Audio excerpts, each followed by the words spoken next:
See those cars. And commissioners, we are live. Call this May 13th meeting of the Riley County Commission to order. Please, everybody, join me in the pledge of allegiance. I pledge allegiance to the flag of the United States of America and to the republic for which it stands, one nation, under God, indivisible, with liberty and justice for all. Good morning, everybody, on this soggy Monday morning. Good morning. Yeah. Happy for the rain. Yeah, I'll take it after the last 4 years. Yeah, right. 4 inches in 4 hours after 4 years. Something like that. Okay, well, we'll start off with some public comment this morning. So do we have anybody from the public? No, Clancy, you got an announcement? I do. Okay. Good morning, Commissioners. Clancy Holman, Riley County Councilor. I'd like to take a moment just to introduce to you and to the members of the public, Bryant Parker. He is our newly hired, he's not new, but he's newly hired. Deputy County Councilor. Today is his first day.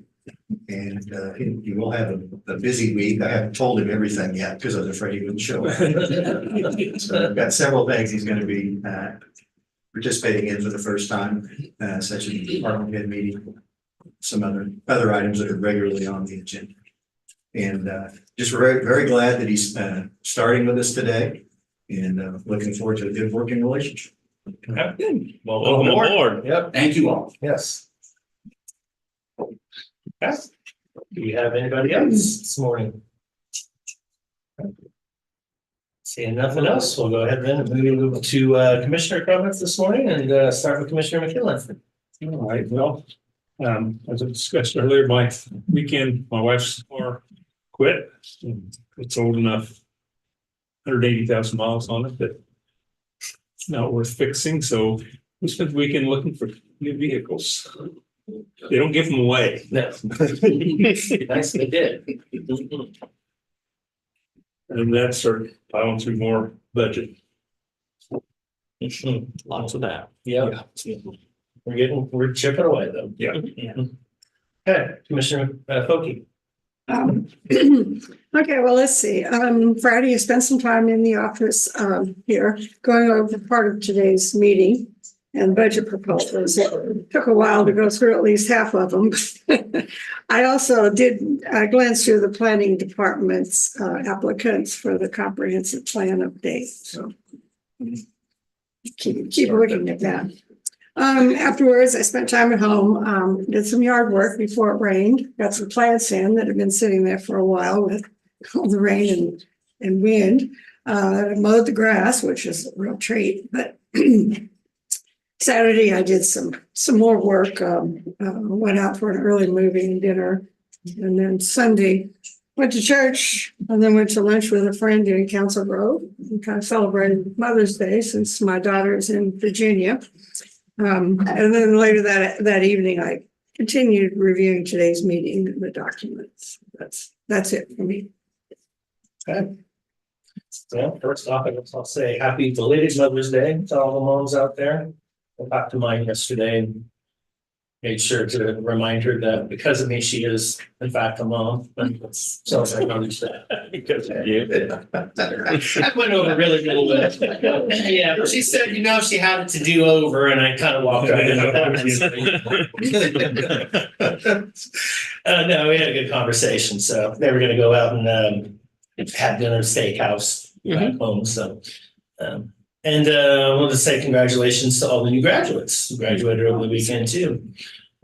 Future's yours. Take a hold of it and roll with it. So Thursday afternoon, I had my May National Teams call with NACO's Veteran and Military Services Committee.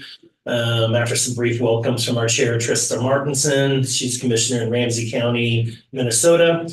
We heard from Judge Nicole Starr. She's also from Ramsey County, Minnesota. And they discussed their continuing efforts on their Veterans Treatment Court. I know that's something that's been kind of talked about here and there throughout the country, and they've got a really good one, it sounds like. And kind of talked about how that's working and the direction they plan on going with that. The second speaker was from Ankova County, Minnesota. I'm probably chopping that up, but A couple of people from the coroner's department came in and discussed the challenges in regards to obtaining veteran death certificates through the Department of Defense and the Veteran Affairs.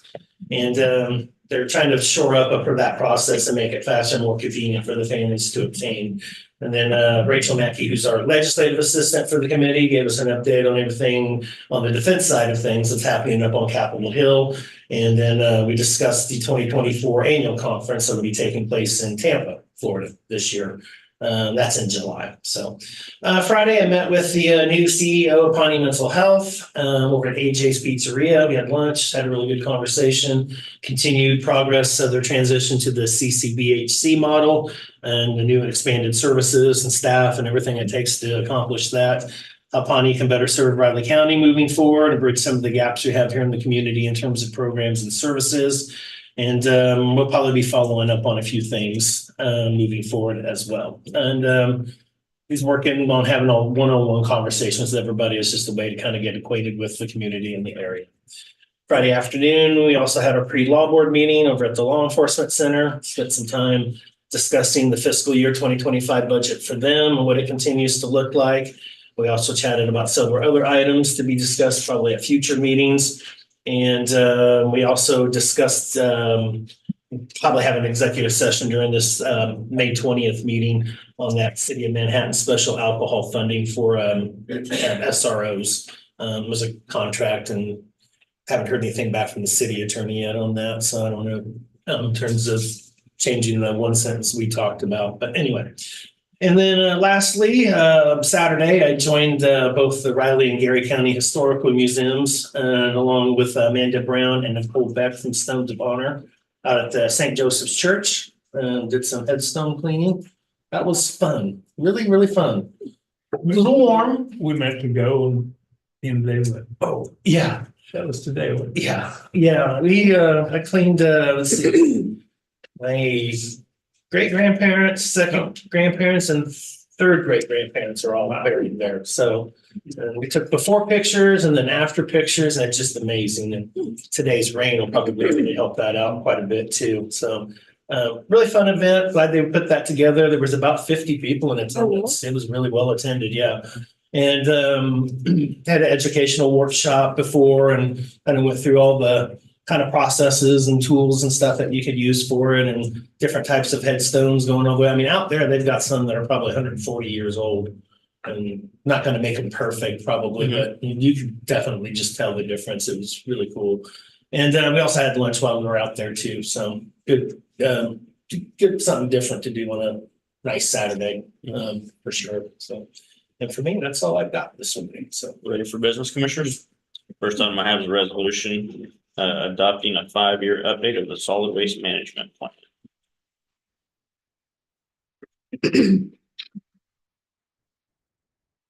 Okay.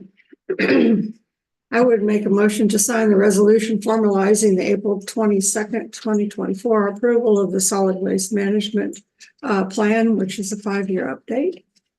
I'll second. okay, been moved and seconded to sign the resolution formalizing the April 22nd, 2024 approval of the solid waste management 5-year update. All in favor? All right. All three signed, please.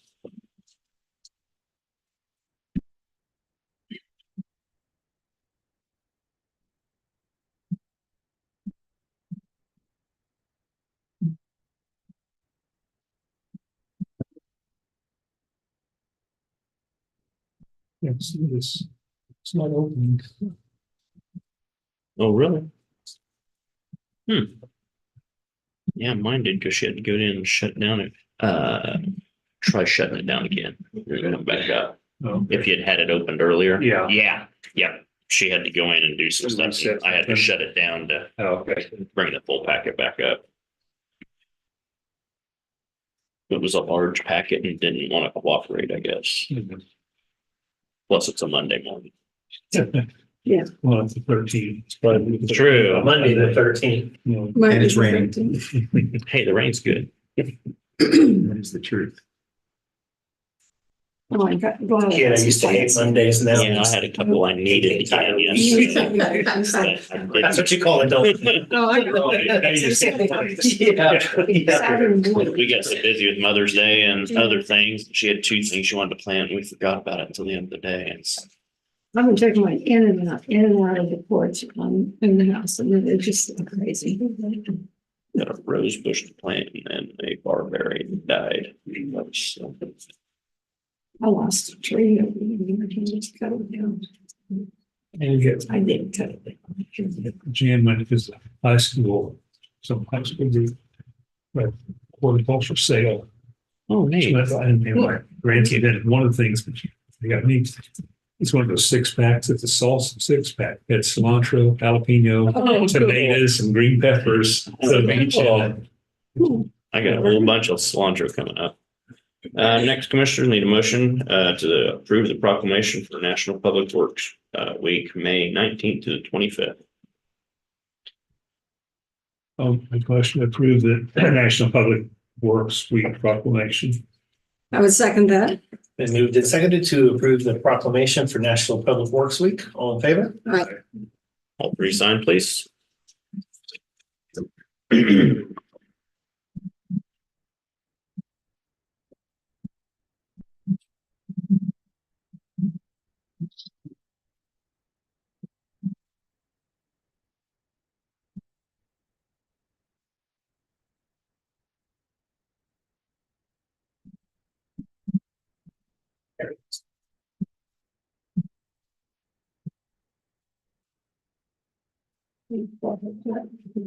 It's that getting there.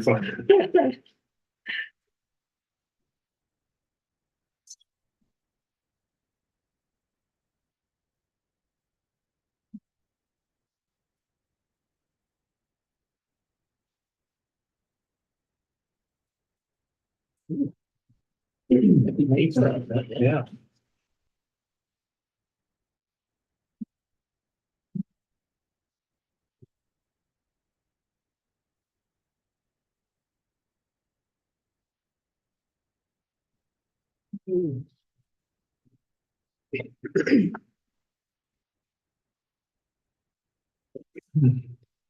Next, commissioners, I have Riley County Employee Action Form for Keisha Lawrence, a new hire, maternal child health and health intern in the health department.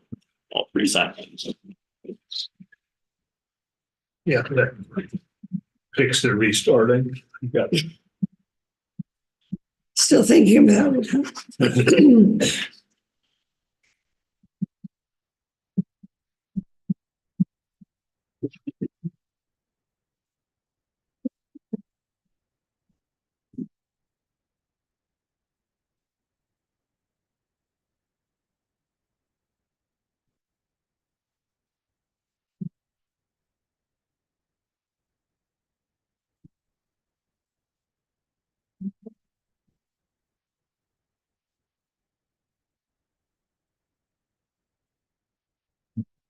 Yeah, okay.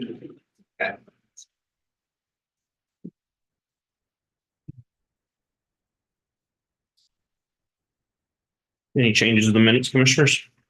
Okay, then I would make a motion to approve the minutes as written from May 9th, 2024 of the Board of Riley County Commissioners. Second, Been moved and seconded to approve the minutes as written from the May 9th, 2024 meeting in the Riley County Commission. All in favor? Aye. Tentative agendas, okay, commissioners? That Thursday one's kind of long. Let's forget city canceled. Yes. yeah, okay. It was longer. The end of it, yeah. And then I talked to Jared. He said that he was actually presenting something different that was on the topic list. That said EV on there, and he said it was going to be the 24 corridor study. Huh, So I interesting. don't know. I do remember that being mentioned before, the 24 Yeah. corridor study. Anything to you about that, John? I haven't heard anything for a while. Okay. Well, that'll be on June's agenda then, just so you're aware. Any items for next week's press conference?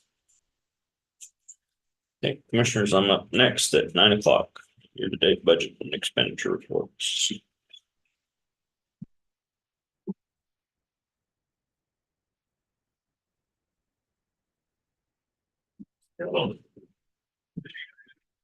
Okay.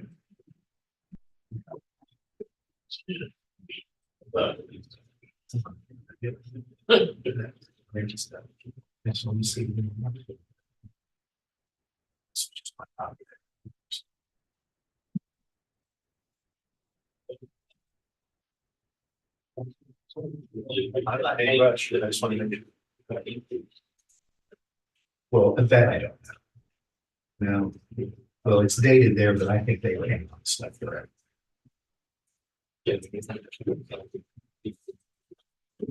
Okay. I will reason.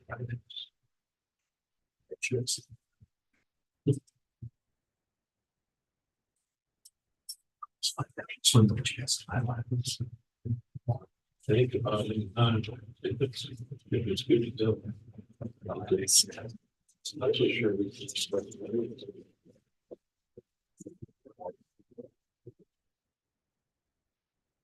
Spending money for it's better.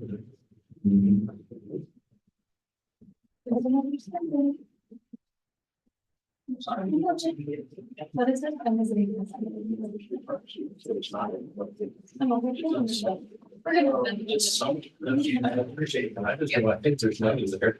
There is because we're gonna have the auditors. Fix the beginning cash balance or the ending cash balance for 22, because we kind of. Yeah. Yeah, and I'm tracking that, so, and I already told everyone. So we like, I found it great. I can see that. I've been all this. You're almost. Maybe. And then next Monday,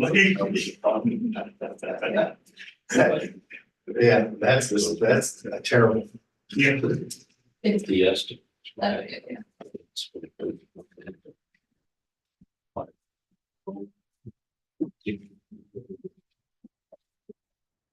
Yeah, I'm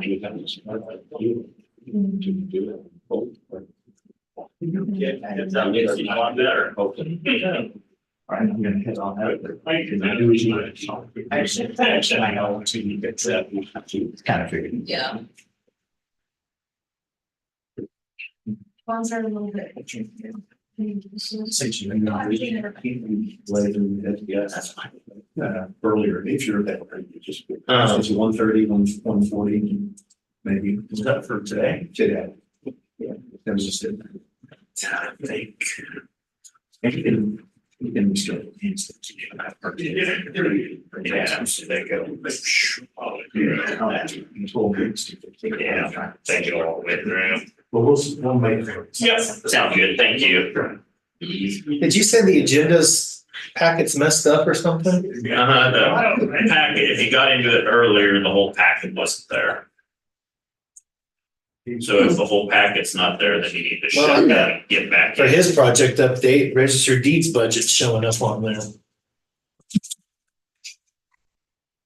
Bring my project update. Yeah, Wait, well, that'll get approved. Mine, I was getting every other page showing up when I highlight them. Yeah, Cindy was having trouble with I don't know, Same, the packet size or what it was In causing now. the problem.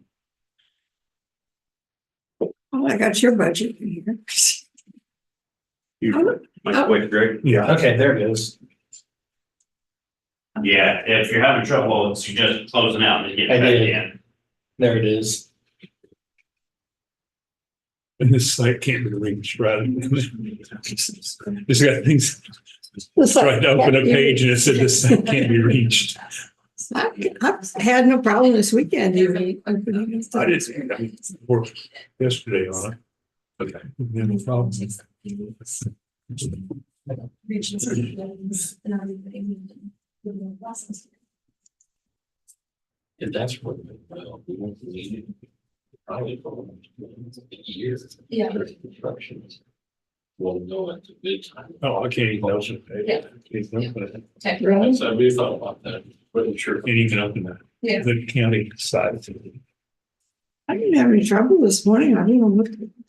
What's the matter with When I yours? first got it open, and I was Yeah. just on this, but as soon as I went to another page, nothing new. So I'm getting the budget and everything else, so. Well, I can make the motions until you. Maybe. Mine is the IT.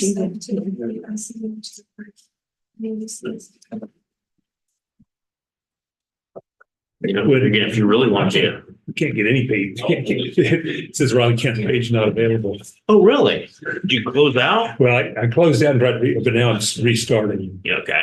Because I did that the first time and it worked fine. Yeah, I did it And this now morning. it's. I went in the packet and I said, I called her after I get over, I said, the tentatives aren't in there. She goes, really? I said, yeah. And so she shut down, went back in, and she did everything on her end. She thought she needed to, went back in, and then all that was listed was the agenda. So we lost even more. I said, no, I got the agenda. So she went in, did it again, and then it finally come up. I hate computers. So I was gonna tell you, if you want a car and you really want to be a 17-year-old, I got my eye on one here semi-locally, a Oh, yeah. 1970 Chevelle Super Sport. Oh, It's for good. sale. Good. What is it, a blast pack on the back? So it's got everything. It's got everything. I don't know if they have those anymore. A little over 500 horsepower. Good heavens. It's for your wife, right? Yeah. Yeah, she'd have fun. That one's Well, actually, no, I'm replacing mine too. Oh, you I'm are? gonna get, yeah. You said my taxes and insurance when we did it.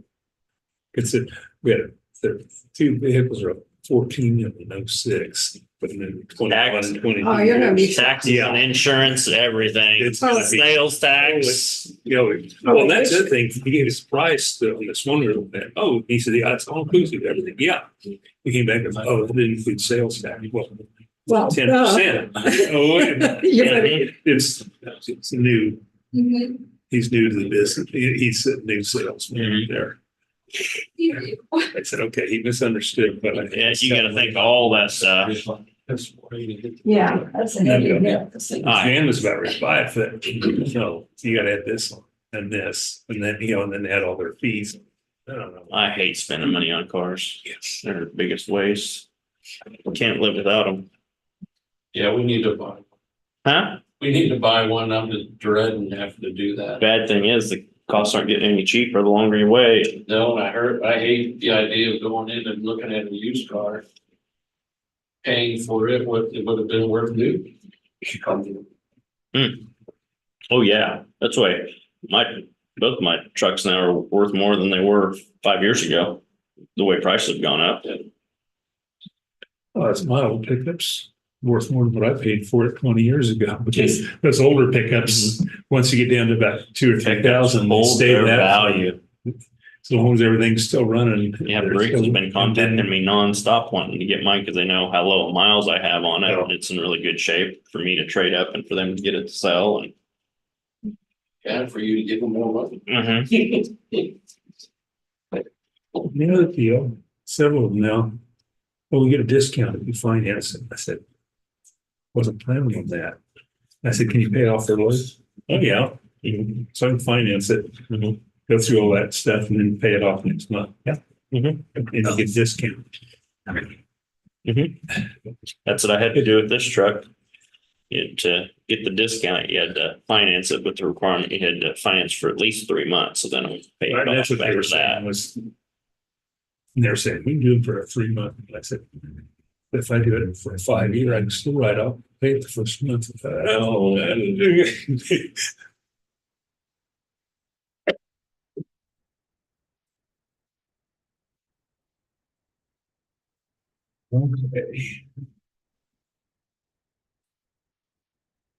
Okay.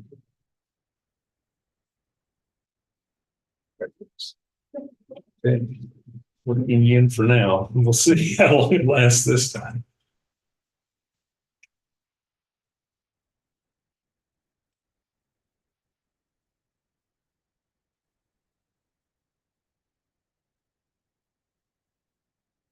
So you get to do a lot of car shopping, huh? Yeah, like I say, we were talking about, oh, we'll do this, and okay. And since we're looking, go ahead and get it, Except like I say, now she's wanting this, maybe this, or maybe it one, if we're getting that for you, then maybe I can get this. She's on back and forth over the weekend, what she wants to look at. And my son had told me, oh, you go to one of those, auto trade or the car.com. Right. You can get, prices for all, 300 miles. Well, I think because when he bought his pickup, he bought it up in Nebraska by Omaha, because they had a great price. Started looking through them. Because of those things now, everybody's got the same price here as it is in Omaha. Yeah. And, you know, pretty much. I mean, there's some Uh-huh. bargains. I use that a lot to dicker locally and say, hey, and they can look it up and say, yeah, okay. So, and a lot of times they can't, because the thing is the best prices you get are from the large dealership. They get a ton of inventory, so they get all kinds of other discounts because they buy do in such large volume, where the local guys a lot of times can't match it. Like I said, what she wants first before we start getting too far into it.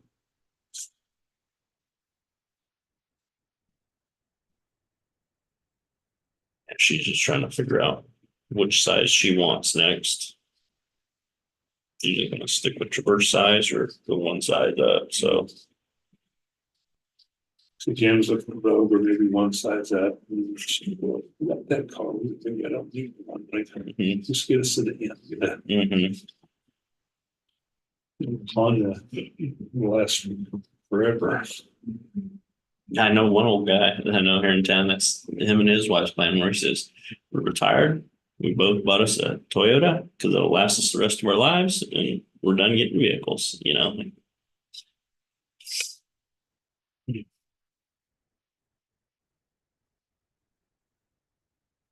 That was his theory anyway. Yeah. They all have their issues from time to time. Yeah. I would. Like I say, when I started reading about cars, we got a lot more miles on the road than a lot of those years. And it felt like something just fell off, something just broke. And, you know, it just something. And John said, without taking it apart, but basically, he said, plus you have to drop, you know, to get to the transmission. You know, they got so much jammed in there. You got to remove half of the stuff in there to get to it. Yeah. Now you get your money's worth out of that car, for sure. But we keep ours to 150. Yeah. One of them. Like I say, we've had this for 9 years. Escape, we had 11 years before that. Yeah, and the Escape is the only car we've ever bought new. Seen and really liked them. It was like the second or third year they were out. The used ones were, you know, almost as much as the new. That's what I do. And the new ones, I think that was years ago. 20 years ago, still financing, but you even had 1% financing on the new one. It was, you know, there's only a few thousand more notes we bought. Yeah, I got a little formula I use based when I'm looking to compare new and used based on no matter which vehicle I know I'll keep until about 150. So then I take that price divided by how many miles I'll get out of each one. Yeah. And you know, like my truck and my previous truck, I bought them both new, but I bought them when that body style was going out. After the new ones had been out and it was brand new and they're trying to unload them. Yeah, those are great deals. Well, this we had station wagons back in the 80s. We bought one out of Dodge and it was a year old, and they had used it as one of the salesmen had used it for their, you know, they used their own. They had used it, so just had a few miles on it. But minivans had just come out that same year, and that was the last year that the station wagon, because there was one of them. We got a heck of a deal. Oh, heck, yeah, the old station wagon. Yeah. And before that, we had one of my folks' they gave us one of their old ones when they got a new car. And it was one of those Ford full size, you know, because ours was small. That was one of those monsters. Yeah, We have station. a very big old Chevy station wagon there at the museum, the car museum. Oh, they do? Yeah, it was fairly new. I saw it when I was there for the Big Lakes thing. It's just beautiful when it was. And I went, oh, I remember going on trips at these. Brittany probably doesn't even know what a station wagon is. I knew you were gonna say that. I'll tell you, we own one. Thank you. I am sitting in my driveway right now. Yes, sir. It's my husband. She drive to work. No, I will not. No, I hated that car. They're like big tanks, aren't they? It's huge and They're huge. you know, the seat facing the rear, like. Oh, yeah, outside, the back slide. Oh, cool. Oh, you got What that. year is it? I don't know, I'll show you a picture, but we, like, when we got it, we took it out to like do Christmas lights and stuff, my kids like sitting in the back seat. Like, Oh, cool. Yeah. That would be neat. They weren't playing with a cigarette lighter, were they? Yeah. Well, on that note, They know how to open the windows. yeah. Candles. And a little auxiliary window, little wing. Those were nice. Yeah, they were. Well, on that note, Ready, commissioners? yeah. Good morning, Commissioner Rich Barbarella, County Clerk.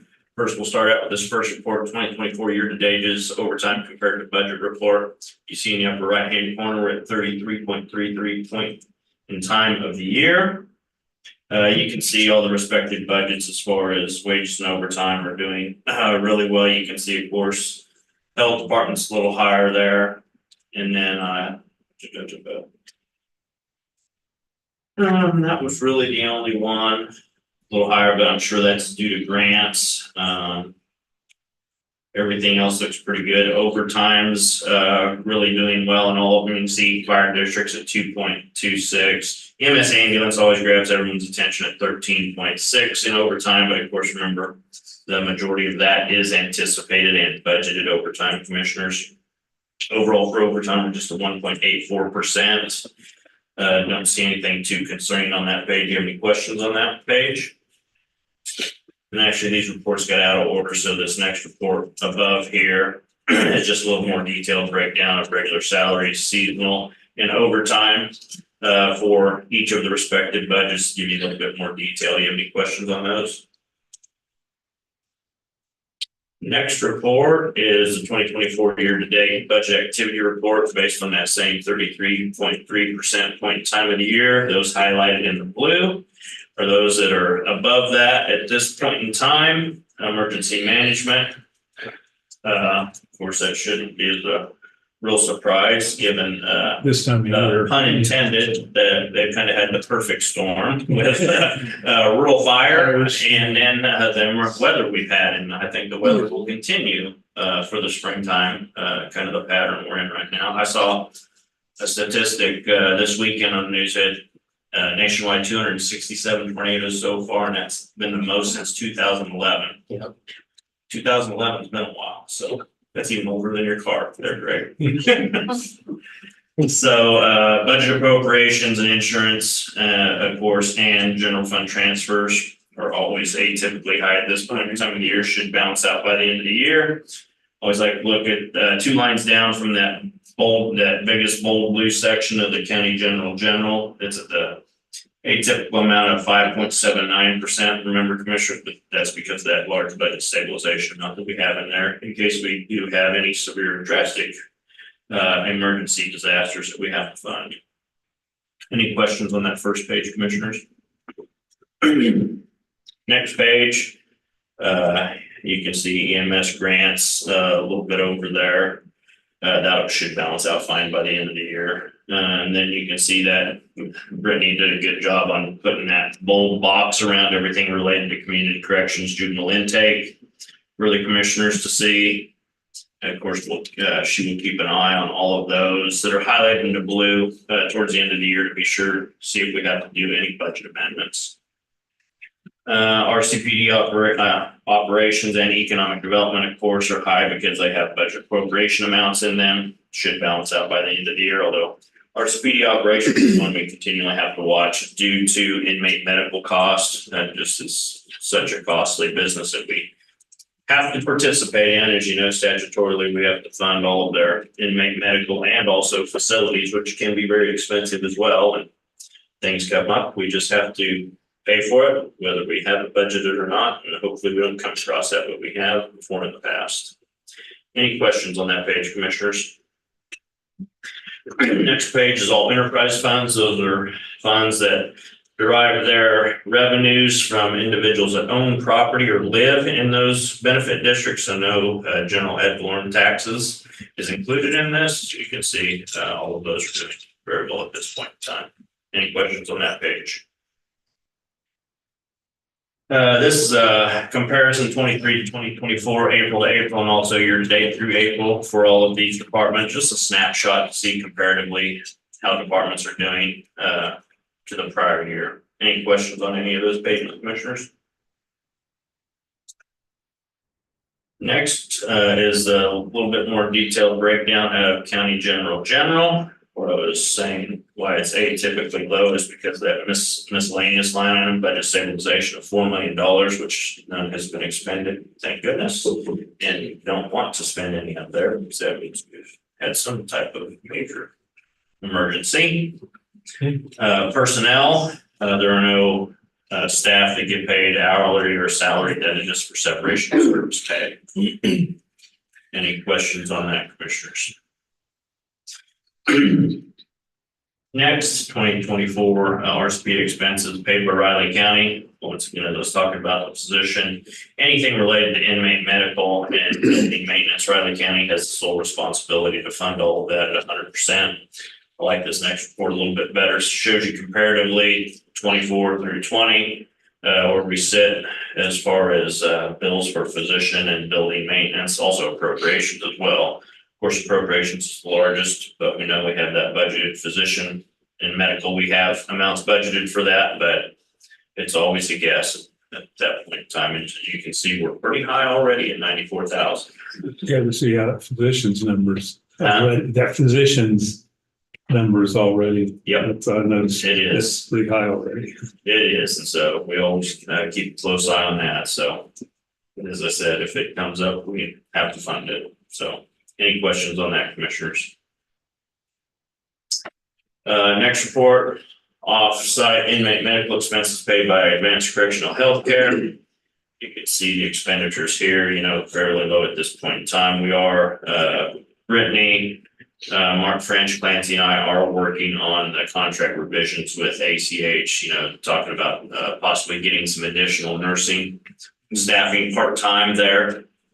That's really neat there.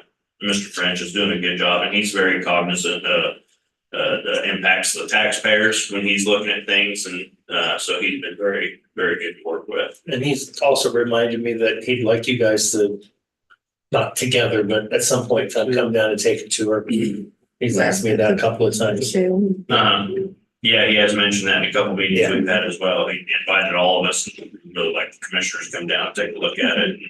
He's really proud of what they're doing. He was talking about how much money they save on meals, how their meals are really good. His dad used to be the assistant chief back when Al Johnson was the director, and I know his dad really well. So we kind of joke about his dad every once in a while when we're talking, but he just took his dad on a tour, and his dad said, "You're feeding him too well." His dad ate lunch there, eating really good, but they have arrangements, with different food places in town, to where they get food vendors, to where, if it's something that they can't sell to their regular distributor, but it's still within its use date, that they get discounted on the products. And so he's really doing a lot to really keep costs down, and he says the quality is very good. As I said, his dad said, "Yeah, you're feeding him too good because his dad ate there." So, but I haven't been there for a while. So. Yeah, he really encourages commissioners to go there and check it out. He's really working hard at it. Any questions in general on any of the reports, commissioners? And if you have more time to look at them later and have any questions, let us know. We'll be glad to get you some answers. Okay, next you have Megan Lewis at 9:15.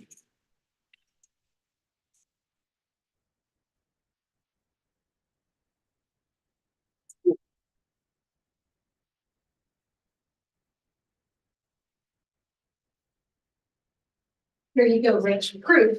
You have a Buick Roadmaster. Buick Roadmaster, that is a big old. Roadmaster. That's not what year is that? I don't. Yeah, that's one of the, as far as station wagon, it's a newer one. It's a newer one, doesn't have the fins on it. The one over at the museum has those big fins on the back. That's a cool old vehicle to have and hold on to. Those are becoming more rare and rare. Yeah, he bought it because it's that actor. There's an actor that has one, and so he's obsessed with him. And so he's like, "Well, he has one. I just have to get it." And so That'll make station. Well, the thing is a car like that, they'll run as good as anything else, but since they're not popular, you can get them at a good price. Yeah, You I know? think he maybe spent $3,000, like not a lot. Mhm. He went up to Nebraska, got it, it was clean. Holds the whole family. Yep. No, those are cool little cars.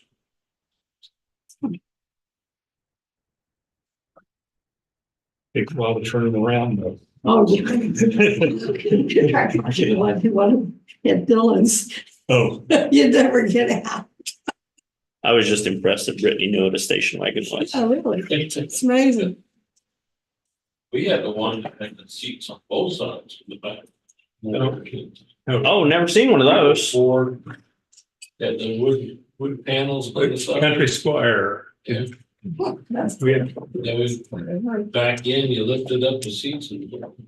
We had we had one like. Oh, really? Yeah. I don't think I'd ever seen one of those. And those will build.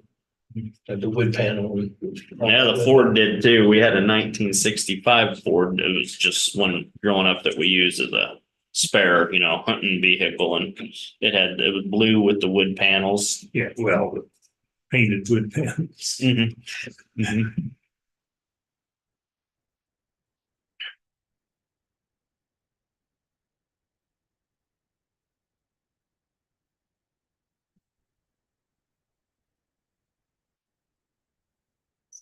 Yeah, put some real motors in those things back then because we had a 1969 Ford Galaxy that ran like crazy. They had 390 motors in them and Yeah. big old 4 barrels and quadrojets on them, and not good Stop gas at every- mileage, I but could- I man, was they just- would run. I was gonna say, stop at every corner for the gas station. No, that's what one pickup does. Mhm.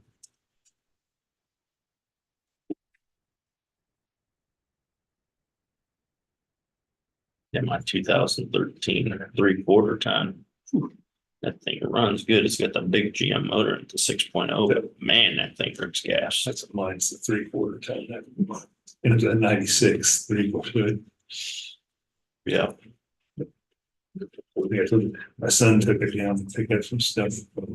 Jensen, we got the grandson. He goes, holy cow. It needed a loan for gas. Yeah, because they were hauling a trailer. He sent us maybe a bunch of stuff when he was moving out of the house into the apartment. Cleaned out. I'm just getting, he said, holy cow, that thing uses. Push on the gas pedal, you watch your gas go down just a little slower than the speedometer. Because it's 3/4 ton, it has a like 30-gallon tank. on it. That's what it was mine. Yeah, you run that thing low, you got to fill it up. You're like, ooh, there's $100. Yeah. Well, I done that once and I picked it over to the old or something. I didn't run it, Josh said, you got some oil gas in there? Oh, and I said, well, I don't know, it's been a while since I filled it up, because Mhm. that 30-gallon tank lasts me Oh yeah, months. And he said, don't do that. He said, the gas sits there. Yeah. So, it's one of those things where something like that, it's good to drive it in here a few times. Yeah. That way you recycle the gas and just get everything moving and I too. don't fill it up, just. So, a little bit of 10 gallons at a time. And like I said, make sure it gets in the rotation driven. Yeah. The other mechanic, Fred there, the other tall guy, my wife, her dream for the grandkids is, and I've got an old tractor, is to get a hay rack wagon and rebuild it for the grandkids in the fall to take around, down our roads and our property. And so they had one. And so I was in the process of getting that out of his yard. So because I got to totally rebuild all the wood. The frame is really good, but went over there yesterday, 3 of the 4 tires, believe it or not, would air up and held there. And it's been sitting there for decades. They actually held there. One of them would not though. So now I got to find a 14-inch tire somewhere and get the old rim off there, which is going to be fun. Oh, yeah, sure.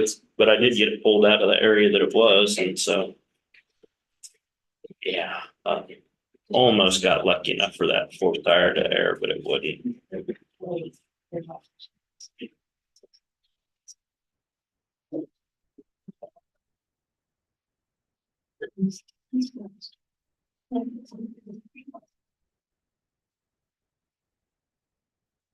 Or since all the wood's rotted on it, I take everything off and sand the frame and repaint it and everything, original colors and make it look really nice. It'd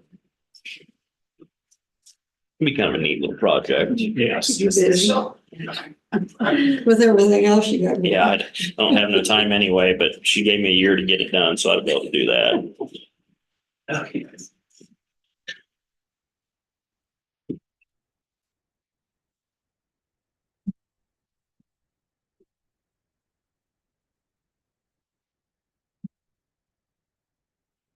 Go ahead. Good morning. I'm here today for two different topics. The first one is a request to fill on-call juvenile intake officer position. We currently have 4 on-call officers. We'd like to have 6 to 8 positions. We are requesting to open it up to have 2 to 3 new hires. This would not be an additional expense to our budget. It's already, the positions have already been budgeted for and approved. It's just adding to our roster, so we can avoid burnout to our current staff. And just as a reminder, our on-call officers respond to law enforcement for any situation involving a child in need of care or juvenile offenders. They conduct the required assessments, assess placements, and make placement recommendations and facilitate placements.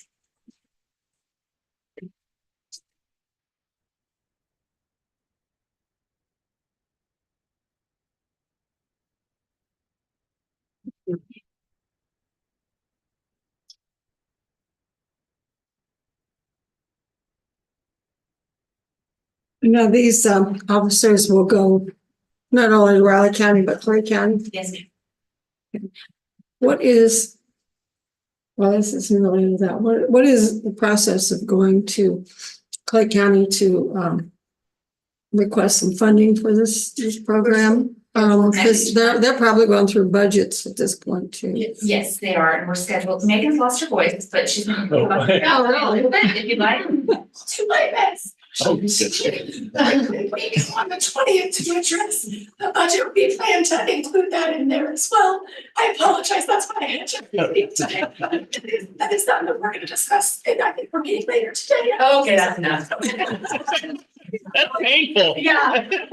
Yes, we are all meeting today. We've got an appointment. The 3 of us are gonna work that out, and it is part of the formula. That's why we mentioned there's multiple things that both last time we met that they do both in Riley and in Clay County. So we'll figure out an appropriate amount, and we're on their agenda on the 20th. Okay, so if you need, do you need help from one of us to go up there with you We or would what? appreciate it. I've also reached out, and Megan doesn't know this, she was gonna spread today. I reached out to Barry to see if someone from the county attorney's office or if he had connections with the sheriff's office, because that obviously they're intertwined. Sure. So he did reach out to their county attorney, but hasn't gotten a response back. We were just talking on Friday. But it's Monday morning. Yeah. So we'll be. It's tough, Yeah. yeah. Yeah. And I already spoke to their county attorney as well, and so he's very well aware. He went and found the resolution that was entered in 1989 or 1988, I'm not sure, but so they're aware. Yeah, and hopefully we'll either be able to attend or we'll be able to submit a support letter. That's really what we're asking, is that they can come and support the work that this group does both in Clay County and Riley County. So. Okay. Good, thank you. I moved it. You had a tough weekend, huh? She partied so much on Mother's Day. I guess so. Yeah.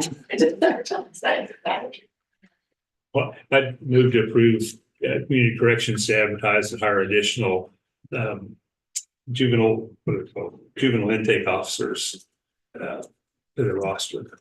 I would second that. Okay, it's been moved and seconded to allow Riley County Community Corrections to advertise to add additional juvenile intake assessment office on-call officers to their on-call roster. All in favor? Aye. All 3 sign, please.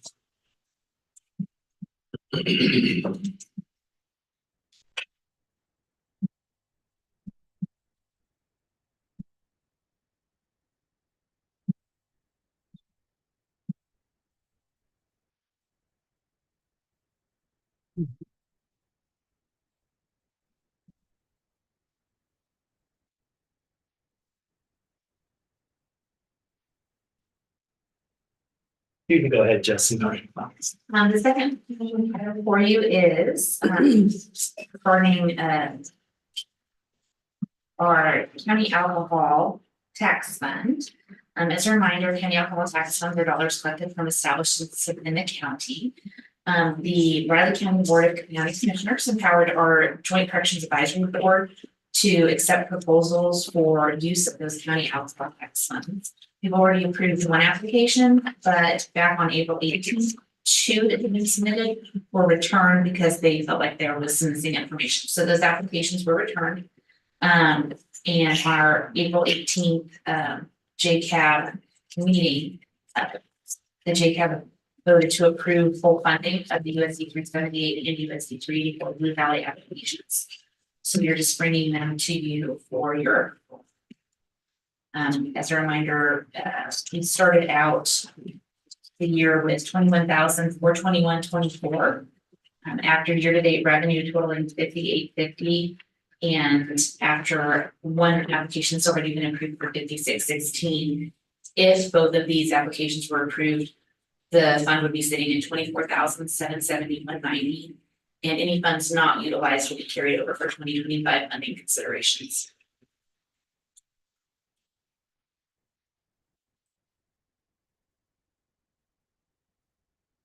Okay. With the motions. Yes, do they use that for other things other than the schools? Those No, monies, is that? it can be used for the school. So what was approved already was an application submitted by our department for the drug court training for members of our team to attend drug court training. Oh. In the past, we've had Ogden Community Center requested funds for it. They didn't submit an application this year, but they've submitted funds for their community center. But typically it's a pretty small pool of people.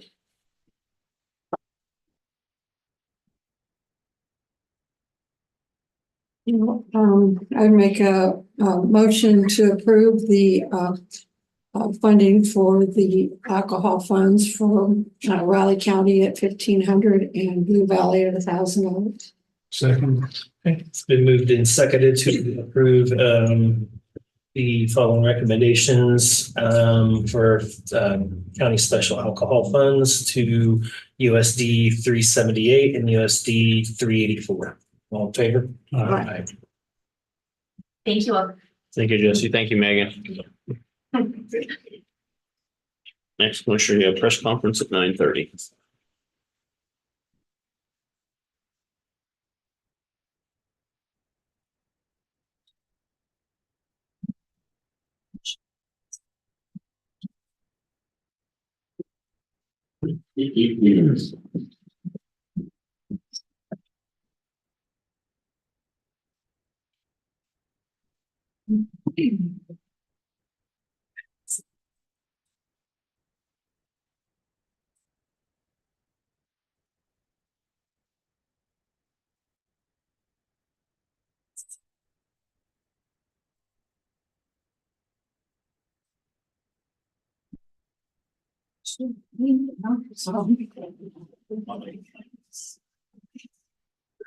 It's early enough.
Saturday night had the first grandchild sleepover, with no parents around, so How old?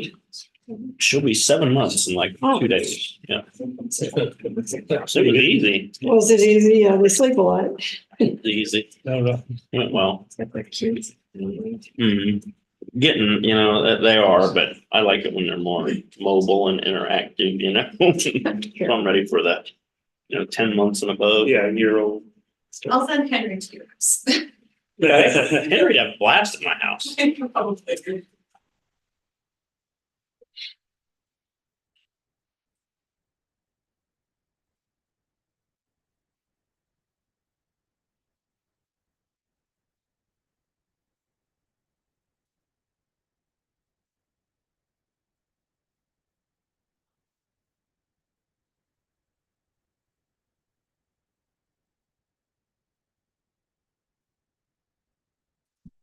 Which I was feeling a little jealous of your house this weekend. Hmm? I was feeling a little jealous of your house this weekend.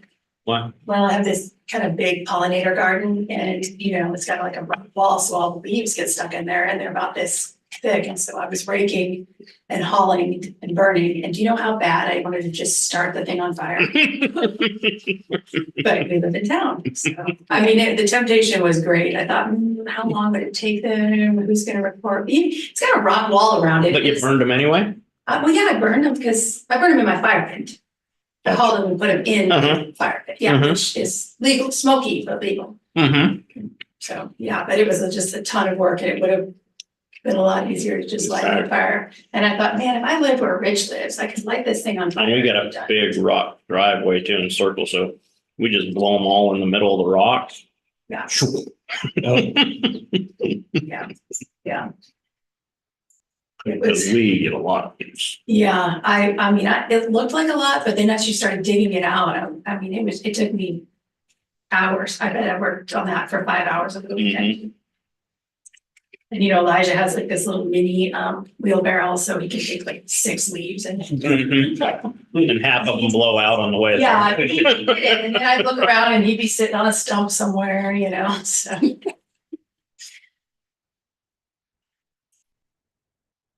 Finding the old always down the bottom. Mm-hmm. Yeah, it was good. He did a lot, but it was, oh my gosh, so much.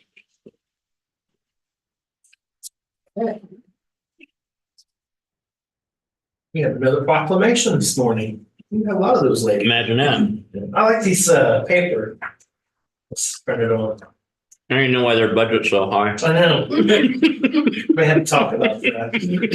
Anyway, We can reduce this budget, but it comes. yeah. I don't know what kind of trees this is, but quit killing them. So yeah, proclamation, National Public Works Week, May 19th through the 25th, so that'll be next week. Whereas public works infrastructure, facilities and services are vital importance to sustainable communities and to the health, safety and well-being of the people of Riley County, Kansas. And whereas such facilities and services could not be provided without the dedicated efforts of public work professionals, engineers, managers, and employees from state and local units of government and the private sector who are responsible for and must plan, design, build, operate, and maintain the transportation, water supply, sewage, and refuse disposal systems, public buildings, and other structures and facilities essential to serve our citizens. And whereas it is in the public's interest for the citizens, civic leaders, and children in the United States of America to gain knowledge of and to maintain a progressive interest and understand the importance of public works and public works programs in their respective communities. And whereas the year 2024 marks the 64th annual National Public Works Week, sponsored by the American Public Works Association.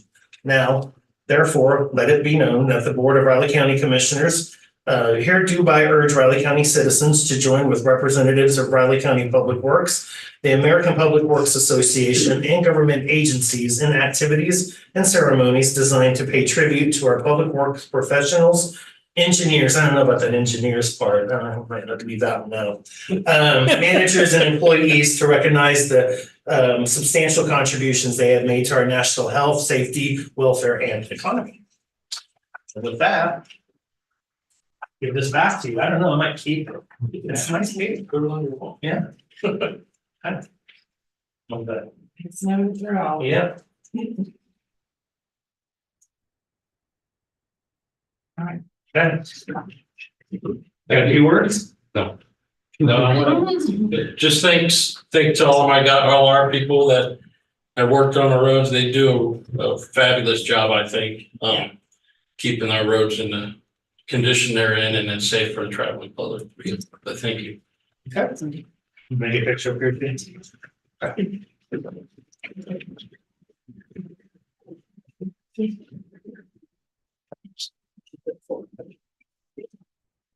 little bit more like in a straight line, like a little back towards. So you're in like a nice, there you go. Okay. Share and 1, 2, 3. And 1, 2, 3. Okay, thank you all. All right. Next commissioner.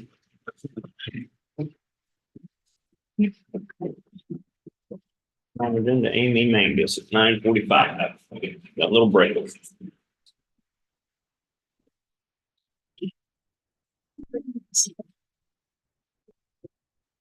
How's Amy? Oh, pretty good. You? Good. Feel like my allergies are going a little crazy. Oh, mine too. Cottonwood pollen down, so I'm feeling a lot better.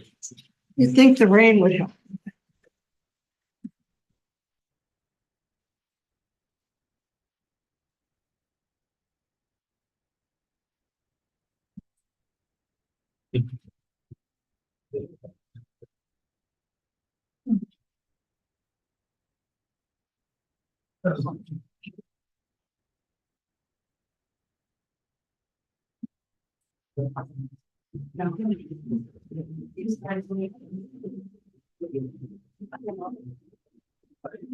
We can move.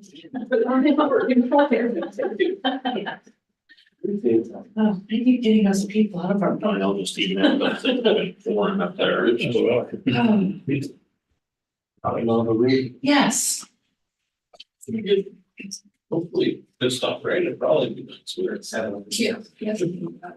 I did. Yeah, absolutely. But it's funny, it's really something else. They're gonna destroy something inside. And it just broke inside. I don't know if it was the reverse or anything. It was on the, no, it was on the side. Oh, Yeah. it's- That we know it's good, but.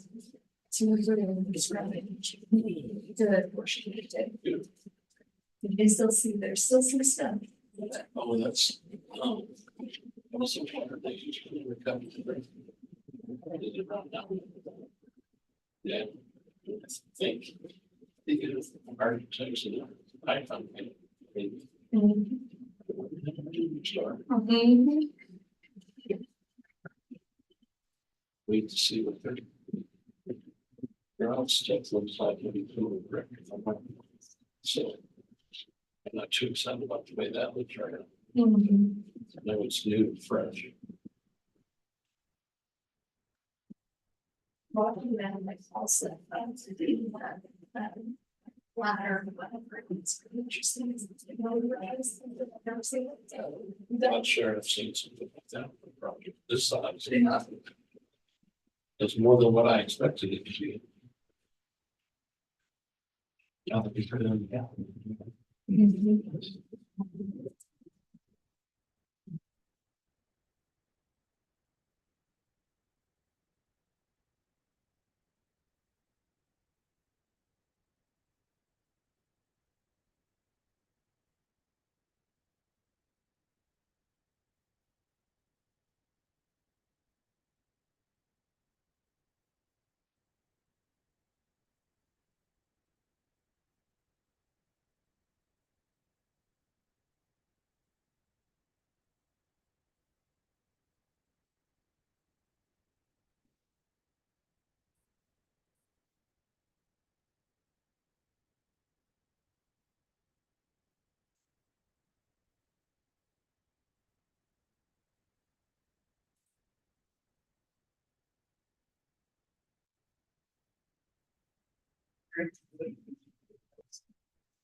I didn't want to see this.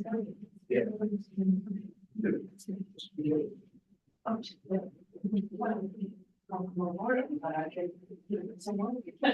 You're a second. You already got another. Was it? So, time.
Whose umbrella is that out there?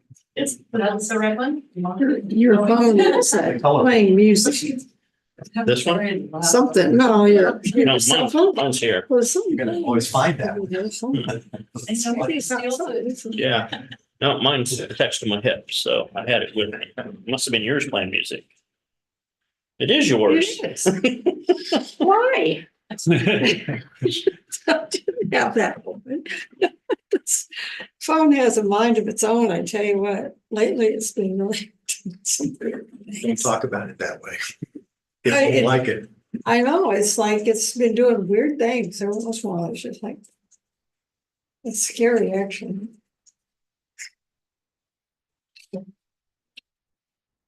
He certainly doesn't talk to people and, call people and talk to them. On your behalf. That's the next step. I was telling somebody, the new iPhones, they all have AI, and iPads have AI embedded.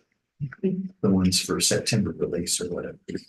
That's why we're supposed to wait and not get one now. Yeah, it's only Apple would come out. Don't buy our products. Because what is that? Is that 15? That I'm not sure. 16? I don't know. It's But I'm- 15 or 16. Yeah, I'm like well down and I keep getting here's some money to get a new phone. I probably won't know how to use the AI anyhow, so. Don't buy the current one because we're gonna triple the price on the new version. They're giving They're thinking out for your best interest, I'm sure. Cynical view. they're giving the current ones away for free now, right? Oh my God, that's what I need. Yeah. And The one I looked at still wasn't free, even with a $400 rebate, so. It's amazing what they get for them. It's amazing, yes. the last one finally broke, and I only take it in when they quit working. And they were given rebates, fairly good ones, for at least $7. I couldn't even get $7. That's rough going, you really used it up. I didn't even want it. They're like, no, we won't even dig it in our trash. Get that out of our store. Yeah, don't come into the store with that. It's embarrassing. You gotta be ashamed of yourself. Kind of like my phone. I wonder if you don't apply all the updates, they last longer.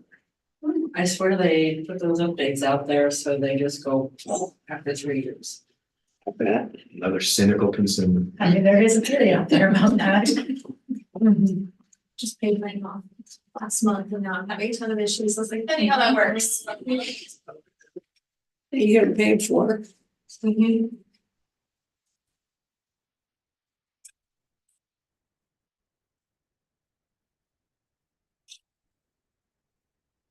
Okay. Amy?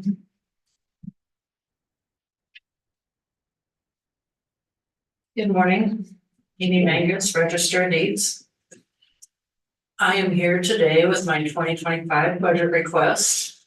For the most part, I was able to keep most of my accounts flat. I have highlighted the ones with a change. There's a $50 increase in my postage, freight, shipping. And that's just to cover the rising cost of stamps. They keep going up. And we use this fund to return our documents, ship microfilm to the salt mines, and order supplies that don't qualify for free shipping. Cell phone services, I decreased that by $180. I haven't found it necessary to have another person with a phone, so we can eliminate one. For our office equipment rental and storage rental, I increased it by $300. And that's just to cover the yearly increase. This pays for our copier and our preservation vault at the salt mines for storage of our books, microfilm, and aperture cards. For mileage, tolls, and parking, I increased that by $400 between those accounts. After an election year, we have several more training opportunities that they provide for new register deeds and staff.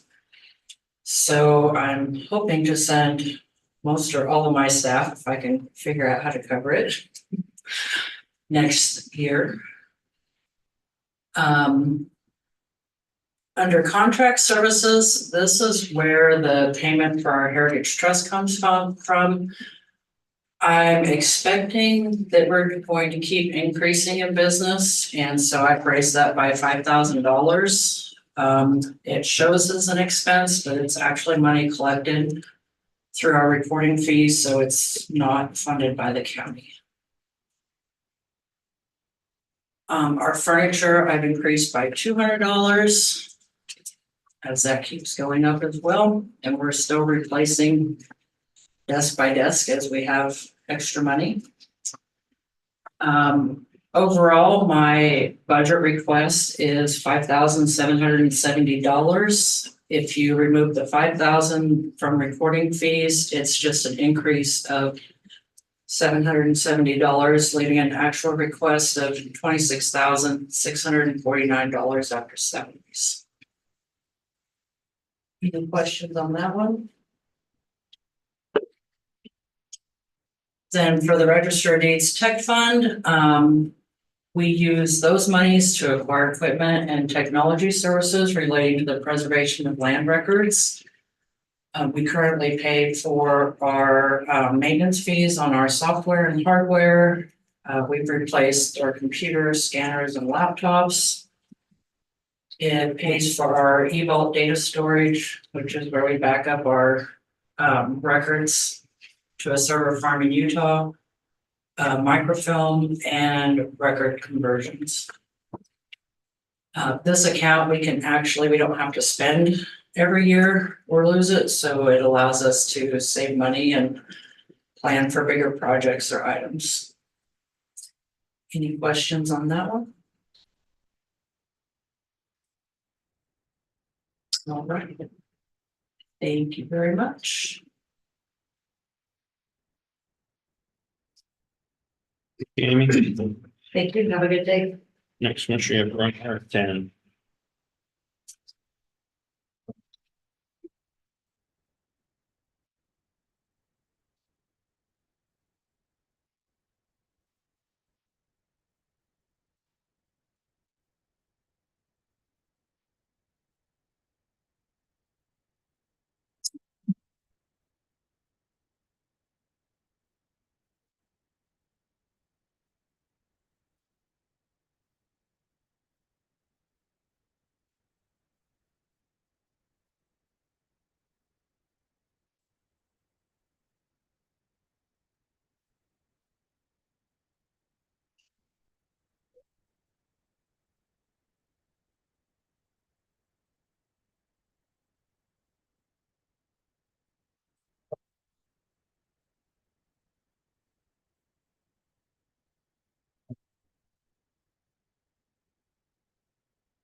We'll get back to you. Perfect.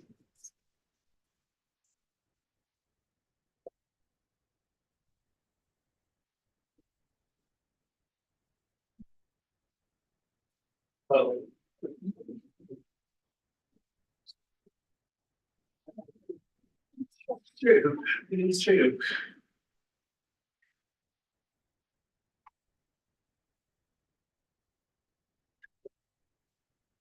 So what the rain gauge says when we get home tonight, there's the darkest part of it just kind of circled right around up there. Oh, really? Just nicked on the radar.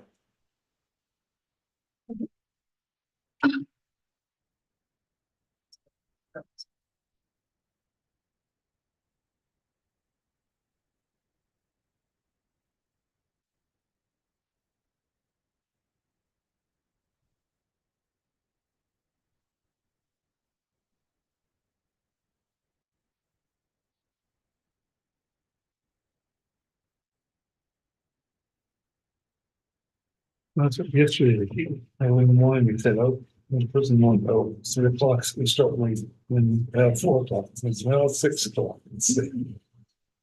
Didn't really start till like 11-ish, I think. We got it, we went, so again, man, in the evening, about 7, and it just sprinkled in once in a while. It's coming in. But then it showed raining, basically, start, when it did get started, it's gonna go all day today. Yeah, I don't think I probably had a 1/4 inch overnight. I didn't check it because it was raining. I Yeah. usually go down and check it, so, but I could tell we didn't have that much through the night. It just started raining good when I was all dressed up and needed to go put the dogs out through the rain. I got soaked then. I got soaked walking into the office. Well, I prepared this morning, put on boots and put on a big coat, my raincoat. And put everything in a bag so it wouldn't get wet. So it was, last time it was pouring, my brother soaked everything from my shoes all the way up. Mhm. It was just soaked. So no, that's not gonna happen. Looks like tomorrow's rain free and a couple more chances coming up. It'll probably get the summer pattern or it'll be hot and dry. We'll see. We'll see. I got a little July. rain pattern right now.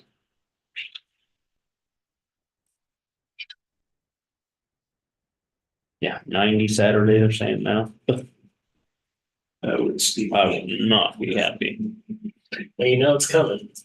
It'd be really humid out there. Doesn't mean I gotta like it. But still, it's cooling off at night. Yeah, 50s all week during the evening, so that's nice. That's good. They're still looking at rain all week? Not tomorrow, but then Wednesday and Thursday. A little bit of chance Saturday and Sunday. In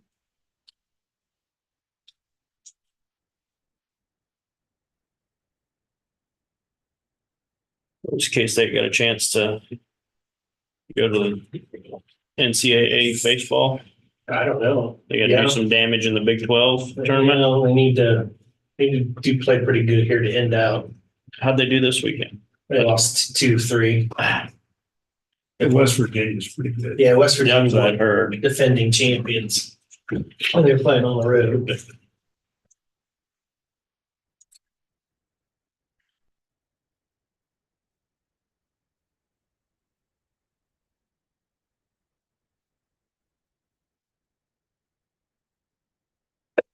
Tied for first place. Hmm? The Royals are tied for first place. How'd that happen? They went out and bought pitching this year. There's some pictures, he's leading.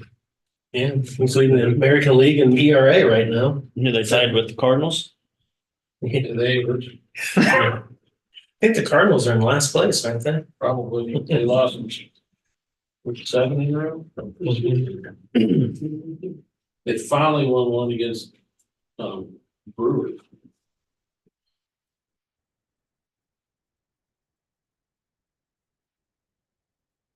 Bobby Witt's legitimate MVP candidate too. So they've got Royals locked him up for 7 years.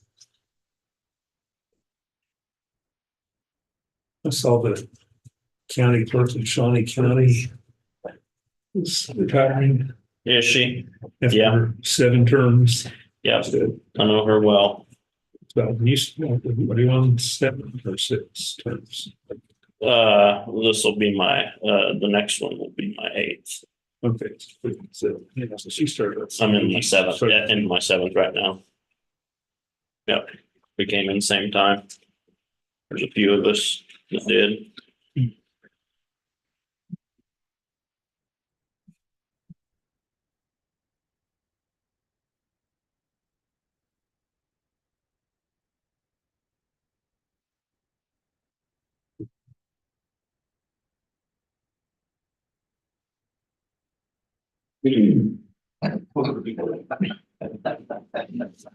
Good, thank you.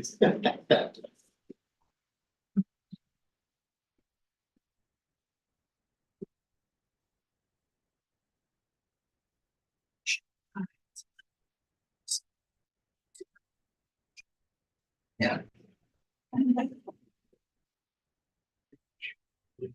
Yeah.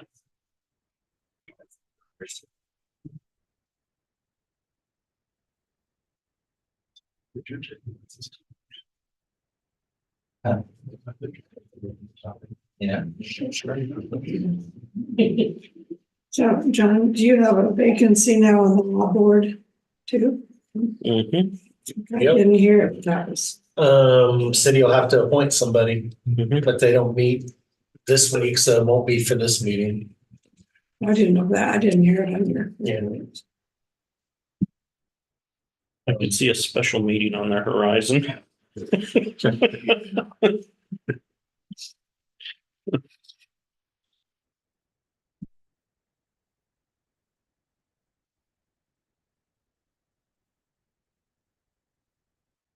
So that would only be 1 year as well. Locking it or That'd just be to the end of this year. end of this year. And then all those appointments are remade. All That's a those. 2-year cycle. Okay. We'll get the extra one for 2 years. Yeah. So we'll have 3 total. Correct.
Are you ever gonna go back to the old Corey and bring us good news?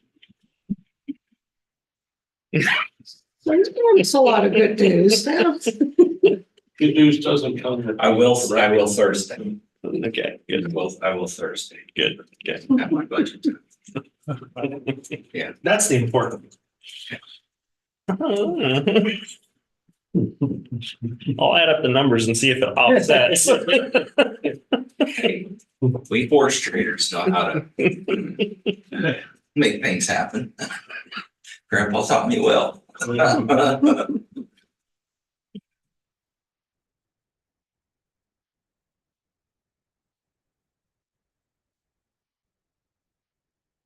Okay.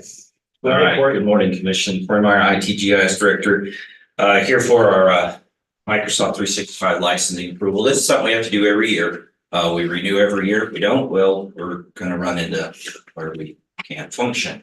But the big change this year is a grand total price increase, and that dollar amount is up to $129,226.90. This increase, Microsoft's taken away some of the licensing that we were using in the past, so then that replacement licensing is an increase in cost. So because of this, we have decided to make some changes once we get this licensing. That licensing comes with additional security features. Those security features within the Microsoft platform can replace existing security features and functions that we're using from another vendor. And I'm going to say it vaguely in that way versus being on open public record about some of the various security tools and features that we use. So the point or the piece of I would say most importance or understanding is that overall with this change, not renewing those other security features that we are currently using, making this change, it's an increase of $18,226.90.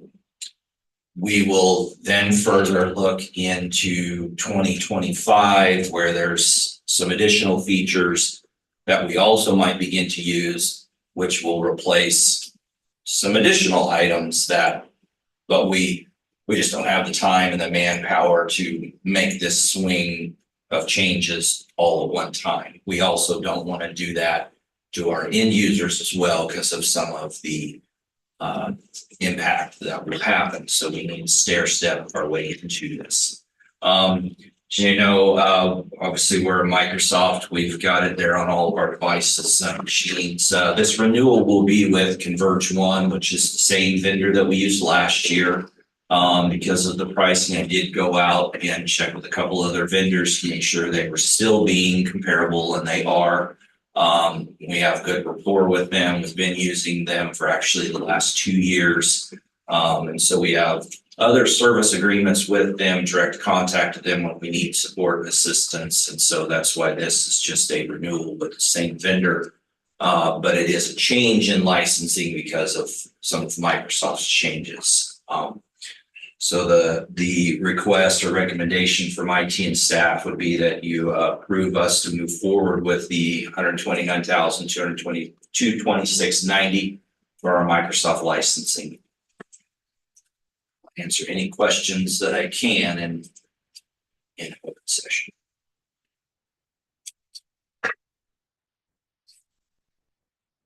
It is what it is, right? Yeah, it is. Yes, sir. That's correct, Commissioner McKinley. It is what it is, and it is something that we do have to renew so it's what we need every day. So yeah. But what we are trying to do in the long run is there's an increase, but we hope we will get to the point where we will actually see a savings. I will tell you, we will certainly increase our security posture when we are done with what we're going to change, which is something we've been trying to do, and it's just kind of let us right into it. And that again would be a discussion for executive session if we wanted to get into further security type conversations and so forth, which I am willing to do and open to doing that, so that I hope that our trust in your trust in us and what we've done historically allows us to move forward with this. But if we need to, we can schedule some time and have that conversation, deeper conversation. Okay, well, I was wondering, this is an annual renewal, that's due now, or is it the end of the year, or what's the timeframe on that? It will be due now. Okay. I will sign I'll sign the proposal and go forward. They'll bill us, which they've done. We pay with card as we have done in the past. And so this is, and it is an annual renewal. There is a type of agreement called an EA agreement. That's an enterprise agreement where you can do a multi-year. And I did look into that. That one did not come back as any financial savings to us to do it as 3-year. As where if we stay annual, I can actually put this back out for bid and requote to other vendors. And again, next year I will put it back out to those asking for that EA agreement proposal, which would be a 3-year as well. So I'm gonna play the shell game is what I'm gonna do to see where we get our best price and our best service. And it takes some legwork on my part, but that's part of what I'm supposed to do for the county and for our budgets is find our best dollar, best deal. And that's what this one is this time. And you anticipate, is this like, do you anticipate this kind of an increase next year as well? Do you need to build I that do in? not. No, I do not. I expect that this will be where we will, I mean, there might be a slight increase, but not an $18,000 or those kind of things, because this licensing that we had to move to is one they've had. They took away some lower level licensing that we made work. We could have been at this licensing level already several years ago, but that wouldn't have been necessary. So a little bit of this is force in our hand. The other part of it is, again, back to that additional or better security posture we'll be able to do, especially in regards to remote access. We'll have a better security layer there in doing this. We're also hopeful, but it's down the road, that if the courts continues to move forward in watching those proposals and those Senate bills and so forth that are going through, that actually the entire courts will come off our licensing altogether. But I know that that's 2-3 years potentially down the road. But there's things out there on the horizon that to keep watching for. Again, like I said, we will look at and try part of the features we'll get out of this licensing. And if it works for us, then we will have a renewal in 2025 that I won't do, and that will help bring our costs down. Then it won't be this 129 plus that one. We just won't renew it, but it's just too much work for my staff to change out in this 1 year. So we need to keep those features going because of what they do to protect the county and our data. Okay, thank you.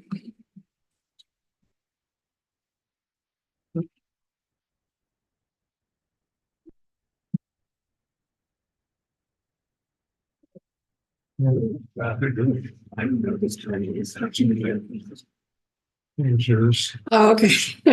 Okay, then I'd make a motion to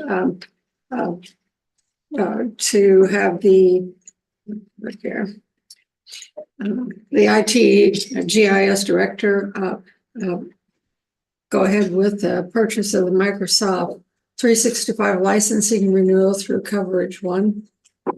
I'll second. It's been moved and seconded to have the IT and GIS director and staff approve the purchase of the Microsoft 365 licensing renewal through Converge One. All in favor? Aye. Thank you, Commissioner. Appreciate it. Thanks, Corey. Next commissioner, you have John Ellerman up at 10. See you on Thursday. Okay.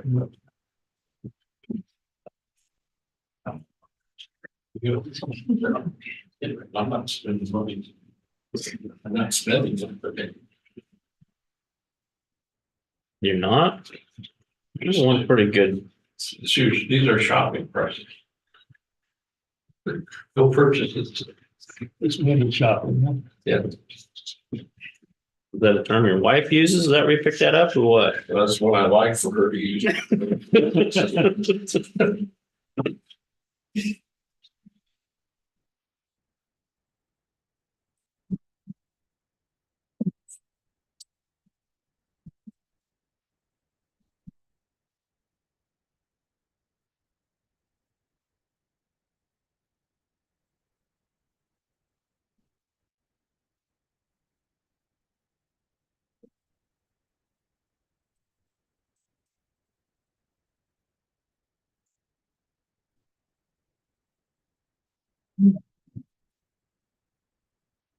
Okay, John, go ahead. Okay. Good morning, Commissioners. John Ellerman, Public Works, with a monthly update, and a few other items. First thing from Winkler Mills Bridge. We're working on permits and right of way. Hopefully we get that let out here before closer to the end of the year. Hoping for early spring project with that.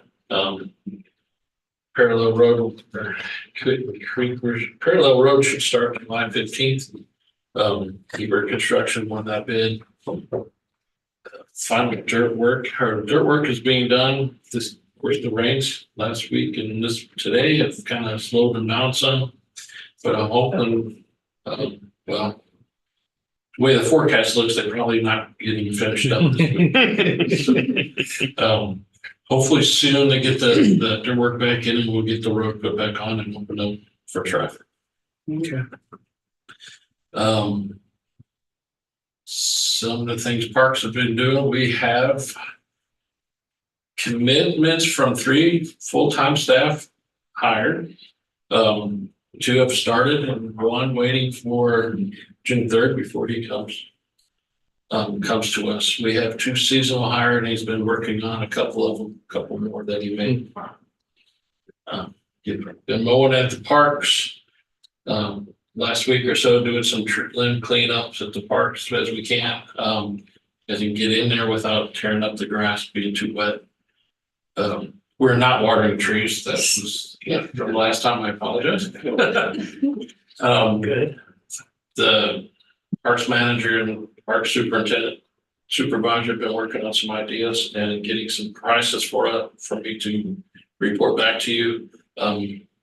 Hopefully the next meeting or 2, Thursday is busy, but next week or so we get them back to you and ideas of what we come up with on how to make that park or fix that up and what it will cost us to do that. That's at Seco Park. Yes.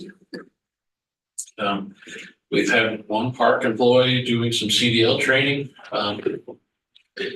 He went and took a class and passed his written part about a month ago and has been spending some time in the trucks with one of the public works guys driving, getting the hang of driving a truck since he has never been around a truck. It's a little more, he's doing well driving, having a little issues backing the trailer. And if they're like me, I have a problem with the small ones. So, operations crews cleaned up debris from storm. Asphalt crews been shouldering some of the asphalt roads. I moved down. The overlay project is finished, and so they'll move back in. They'll move right on into shouldering that project here as they get the weather to do so. The bridge crew's been out cleaning drifts from furnace structures. I left a precast box on. Those are the list of precast box we have ordered.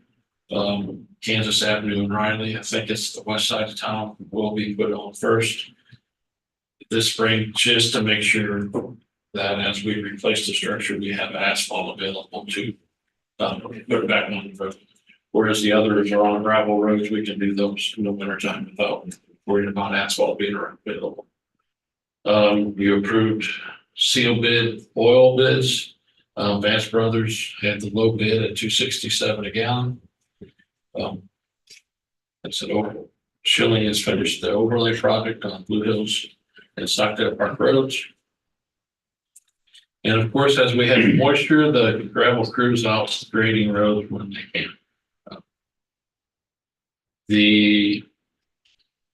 One of the parks or the public works crew has been working with the parks crew guy for a CDL. And we also have an employee in the sign shop that is working on his CDL. He's doing quite a bit better on being able to back up. So I'm hoping this week, weather permitting too, that we can send them to go get their license.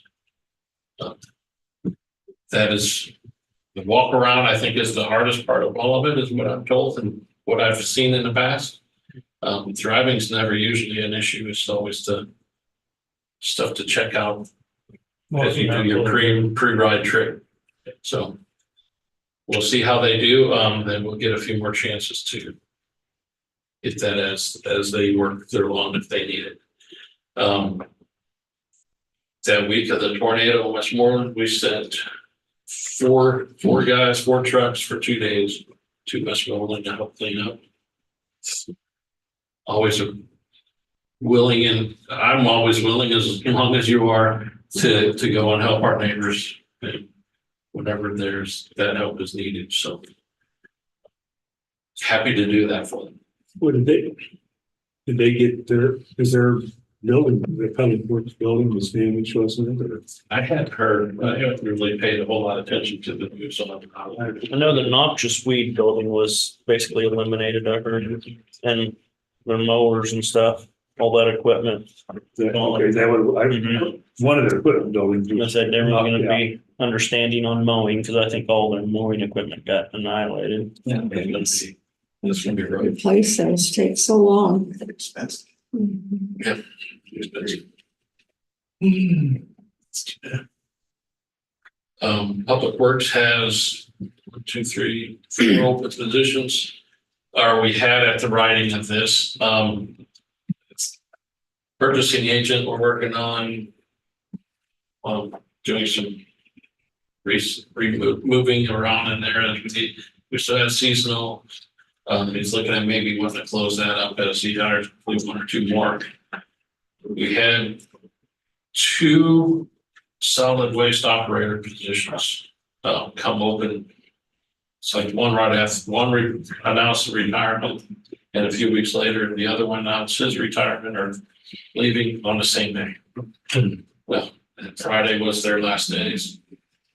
We have hired 1 from Public Works out of the traffic control department, so we'll be looking for another one of them. And we made an offer, she accepted, the operator actually that works for him at our transfer station. Oh, really? As long as she passes her pre-deployment stuff and sticks with the acceptance, and we'll see her in a few weeks, I hope. Who's moving over from traffic? Michael Huff.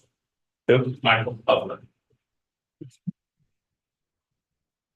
So we got some with experience up there, and one with the CDL, and the other one, we're gonna have her work on getting that within a year. We thought a year might be right, with trying to schedule Public Works and transfer station to get them to work together. University Park Lagoon, we're working on the design. We didn't get the approval of the additional grant for that, so that brings us our grant amount pretty much to our estimated project cost. As long as our bid prices and stuff, when we get ready to do that, come in where we hope they do, it looks like we're in pretty good shape there. So when do they think they'd be ready for bids?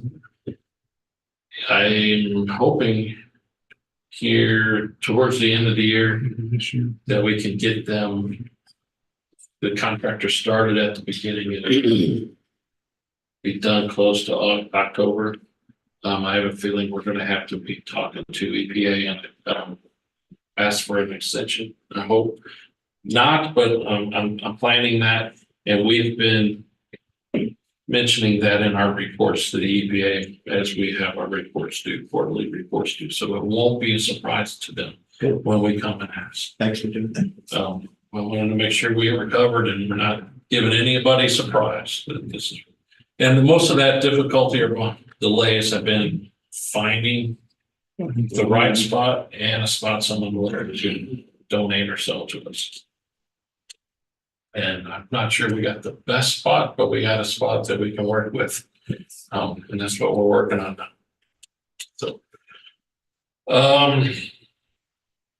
Public Works Safety Headquarters, EMS Station Headquarters, building permit was issued last week. Last week. Got everything they needed for that, and so building permit was issued, and then it's now training again.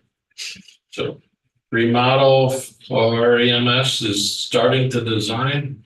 I think next week, this week, Tuesday, we have a meeting with the designers and our design committee. I think Tuesday afternoon. After our first job site meeting on Tuesday with VHS and the headquarters station. Fourth floor is coming along pretty well. A lot of things moving at the same time. Sheet rock should almost probably be done being hung for the most part. I imagine they'll get in there and have that start to be finished. Countertops and stuff are coming.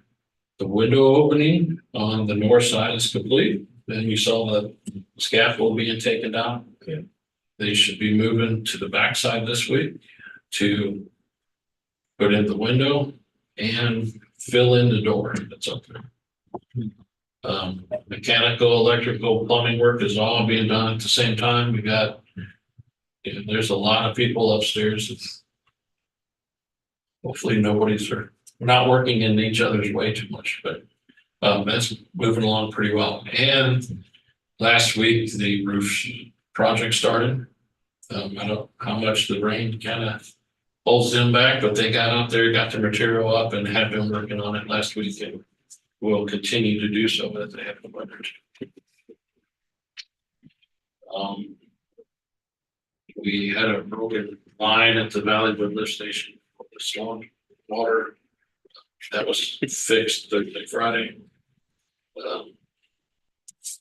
We are in the process of our utility department doing lead and copper surveys.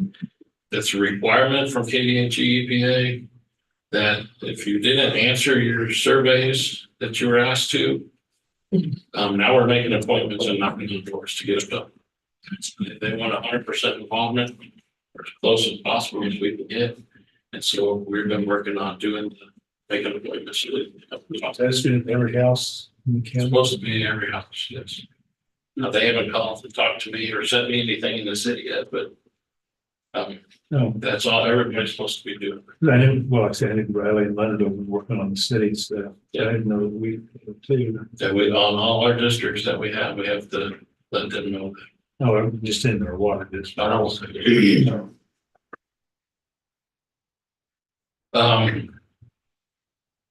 elevator projects are waiting on me. Looking at it, talking with Clancy, we need to put it to bid. I don't know if I'd change as much, except for maybe the increase in price, this is my guess, by putting it to bid. But with the dollars that they were, statute says we have to bid them. So I'm working on trying to get some bid documents together that kind of resemble what that TK elevator was supposed to do or was going to do. And we'll advertise it and send it to them to bid them. I will be attending KCHA Spring Conference, May 20th and 22nd. As well as Alvin and Evan will be joining me. It's at Prairie Winds Casino. I am not one to give my money away, so I probably won't do much more than walk around there, but we get to play golf on Monday at the Prairie Fire, which kind of excited to see how bad I can tear it up for them. And then May 28th and 29th, Tuesday, Wednesday after Memorial Day, I will be taking off and shipping my daughter to St. Louis for the summer. So my next items on here, I have some estimates that we were asked for and looked at into the wall, the foundations and what to do with the walls. At Potter Hall. The easy one would be, we had two roofers out there. One thinks it's gaps in the flashing could be causing moisture getting into the wall, causing the paint to peel, and the other one don't think it is. So I am not so sure for $2,400 or whatever, what that price was. Yeah, $2,300, that it might not be worth going ahead and seal the cracks and the gaps and the flashing and on the roof in places just to prevent water if it's not coming in the wall to other places. However, the other was a foundation system. We had Thrasher foundation repair come out, and he spent the afternoon with a laser level inside, measuring the wall in different places.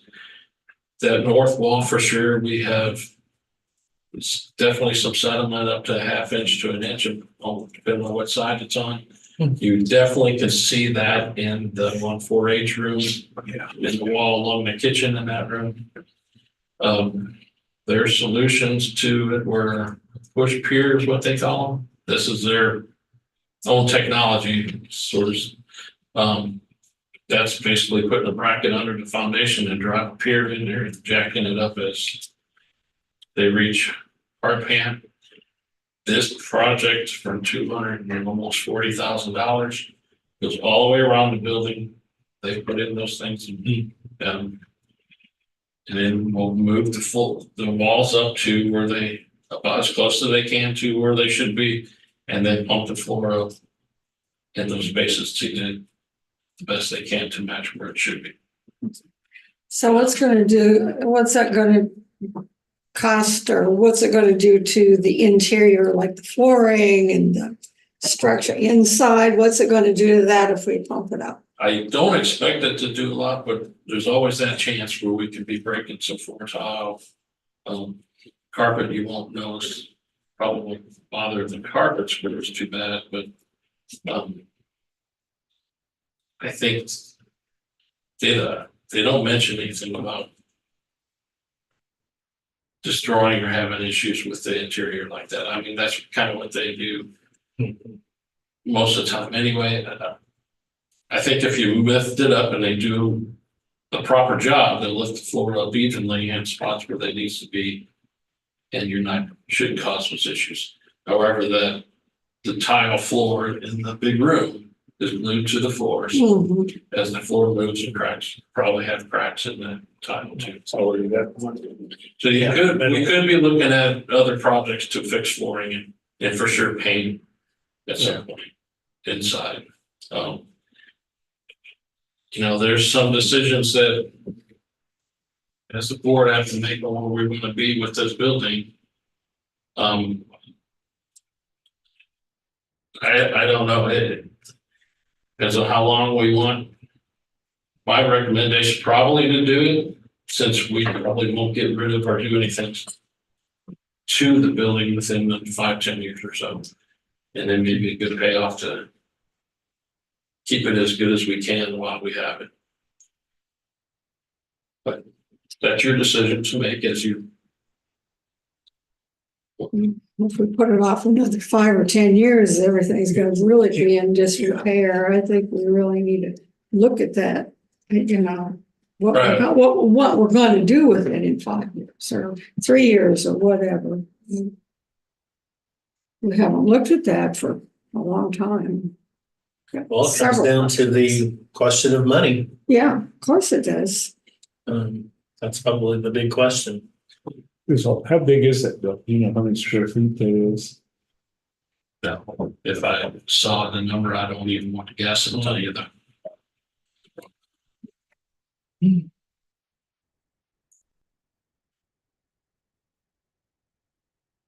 So those are discussions. I don't know if that comes when we wait until after strategic planning. How you want to do that? The only place I know where to come up with this money is CIP. And, we talk about that as like it's the never ending pool of where money is at. So this project, the window project, we're just going to talk about my equipment, other departments equip vehicles, remodels of different offices, all come from that CIP. So that's How long has this been going on, this problem? I think they've been that fighting the foundation since the 90s. Yeah. They flow, I don't know what they called it at the time. They pumped the floors up a couple times in the past. Part of one of the solutions was to wait for it to dry out and then secure the foundations. I think they dug some up at one point, kind of try to help it. But yeah, nothing has fixed it. If we even really attempted to do anything with the footing foundation like this. Was that and I'm not really well versed on foundations, but just a little bit. Should that have been built differently, or should it be built differently? If we would ever go to rebuild, how could we prevent that in that location? I mean, that's a big question, but is that a basic construction problem when that kind of foundation is put in? I think that's a normal foundation that you would see similar to what's going in at the EMS headquarters and what went into the Leonardville station. It's just the building's 60 years old and, yeah, from the shift. Just the ground And in there. Okay, maybe if they sampled and tested the soil before, they might have found something different and done something different, but that's hard to tell now that yeah. we see it, that's really what it was. I'm just trying to guess or take a quick guess off the county side. The GIS shows about 12,000 square feet. So look at what, $20 a square foot, which is a lot, but compared to what the cost of a new building we're finding. Yeah. I think the next issue is probably critical with the windows in this. Yeah, you got 200 something thousand for $2 to $3 million building for something like that or more. Yeah. Yeah. But your options, I guess. Okay. So I was asked to look at the windows in this building. And while we had Manco and Icon available, they went around and counted and seen what it would take to put windows in. The windows they were asked to put in something similar to what we're putting in upstairs. So they would, at least in style, where they would match. Since those were already approved by city and state historic societies. There's 77 windows remaining besides the one that we replaced. I did ask them to replace the fire escape door on the second floor.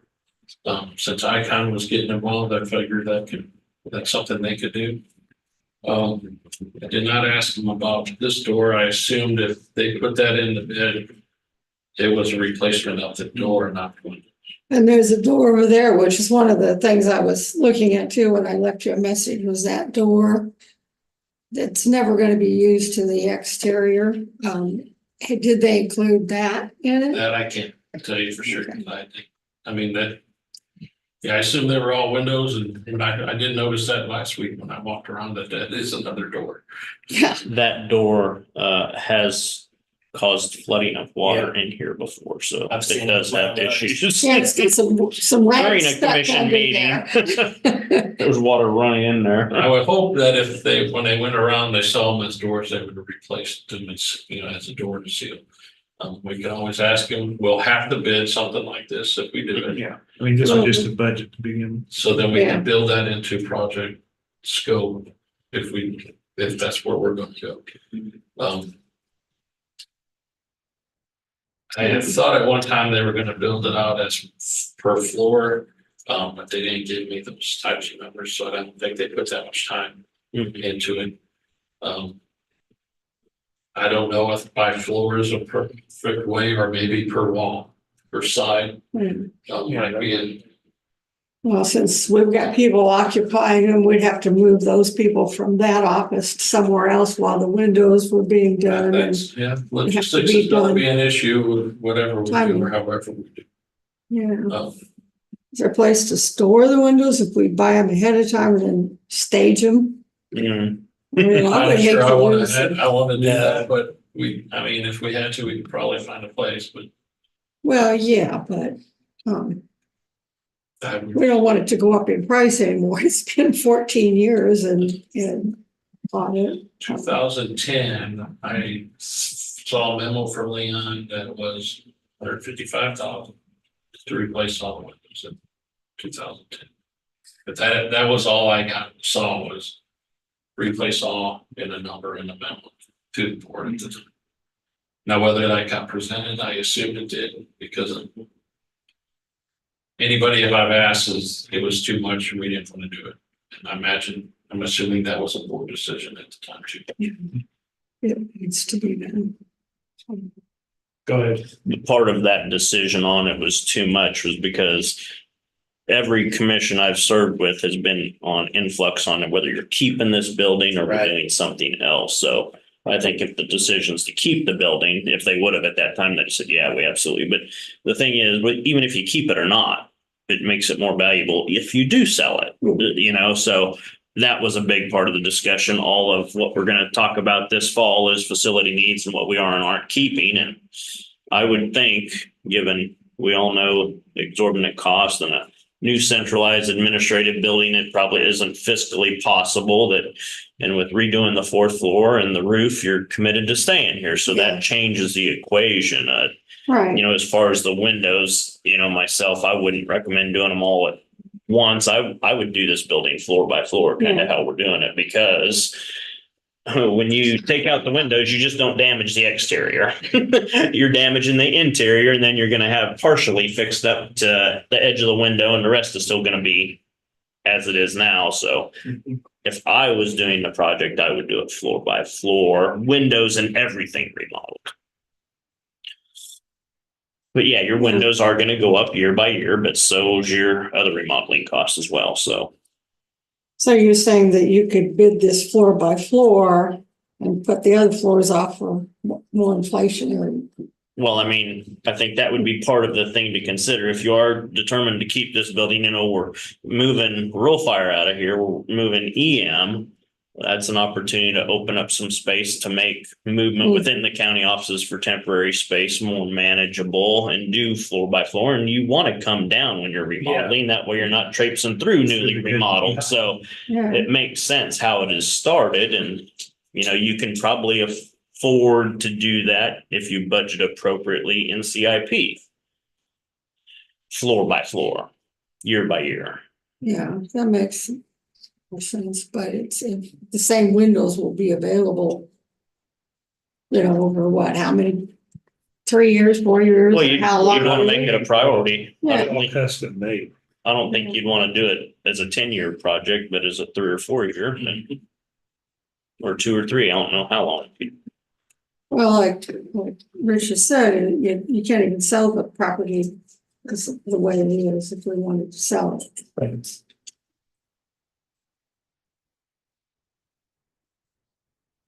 You could, but your value is much reduced. Yeah, that would be the first thing the remodeler would have to do is fix the windows. And that's, But you said we didn't get the approval for the one upstairs for the historic, because I know we're in historical. It's not historical district building. we're in Earthly historical contributing. Within the it's in the district. district, yeah. But that, well, But these- side of what we're doing up there, Matt, is approved. They're letting us put them in, so yeah, they were approved by them to whatever we're getting into there. Bruce is very well in tune with that organization to help Oh, get yeah, things he's real- done. So it was a good hire for that regards, because this building in that regards is difficult.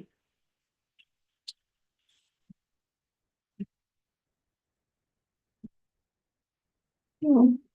Okay. Add to our list for this fall. Look at the wait till fall, she's gonna be taking a look at it. We're having an overall facility meeting Yeah. in fall, but we went through the idea is to wait once, instead of a piece at a time. Should we actually get this bid out? Not till then. We haven't decided if we're doing it. Until we get the facilities thing. Thank you. Thanks, John. Appreciate it.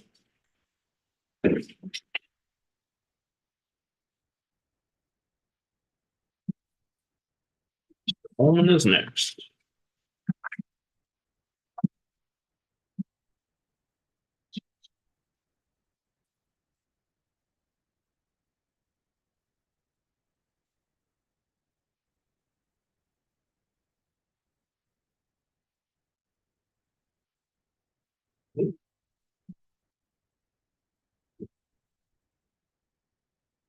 Go ahead, Clancy.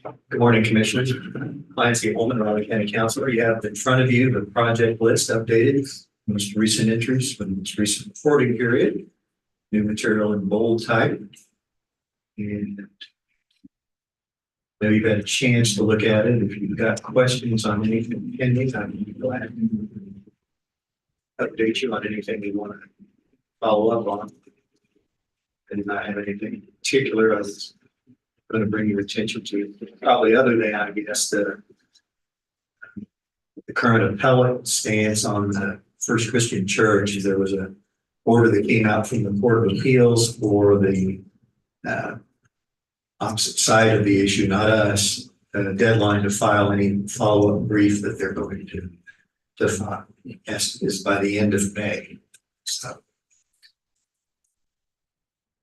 see where that goes, because currently there's no setting of oral argument until that final brief is submitted by them, if they submit. Do you have any questions on anything on the list?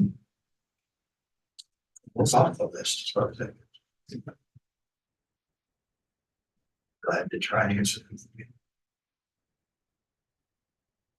I don't have anything. So are you still working over in the Public Works building or? We're just going back and forth. We leave, we've tried to only leave when noise becomes an issue. And we haven't always been great about predicting that. So a couple times we've left beginning of the morning, because when it gets noisy, it gets really noisy. That was really loud last week, so. But we're trying to minimize that amount of back and forth, because as I've said, it gets kind of, it's really, you find you've left here what you need there and vice versa. And so you end up making some additional trips, but it's working out. It's great to have that as a space we could go to.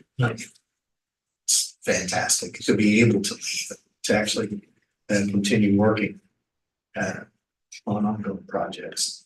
So Brian's aware he won't always be working in a construction zone. we haven't shown him a new spot. No, we didn't actually, we were going to start because we believed that this week was going to give him voice again. I expect it still will. If that happens, that'll be his probably first exposure to the space down there, which is a great space. Well, if it were only next door. Yeah. So, but we really appreciate Public Works working with us and the board supporting having that spot available, because it's worked out very well.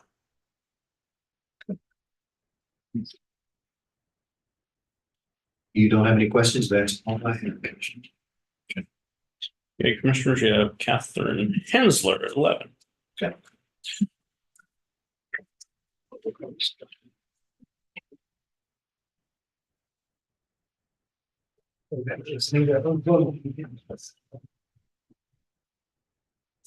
Oh, yeah.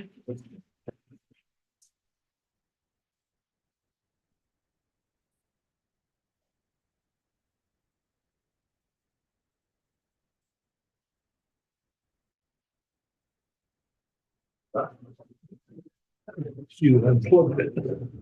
Is that why it wasn't? Yeah, if I wasn't working before, I plugged it in, I just noticed plugs cleaning it out here again. I kicked it off. I've got a plug-in thing here. Mine's right on the feet. So. Yeah, I've got a little stool over mine. I'd be banging into it all the time.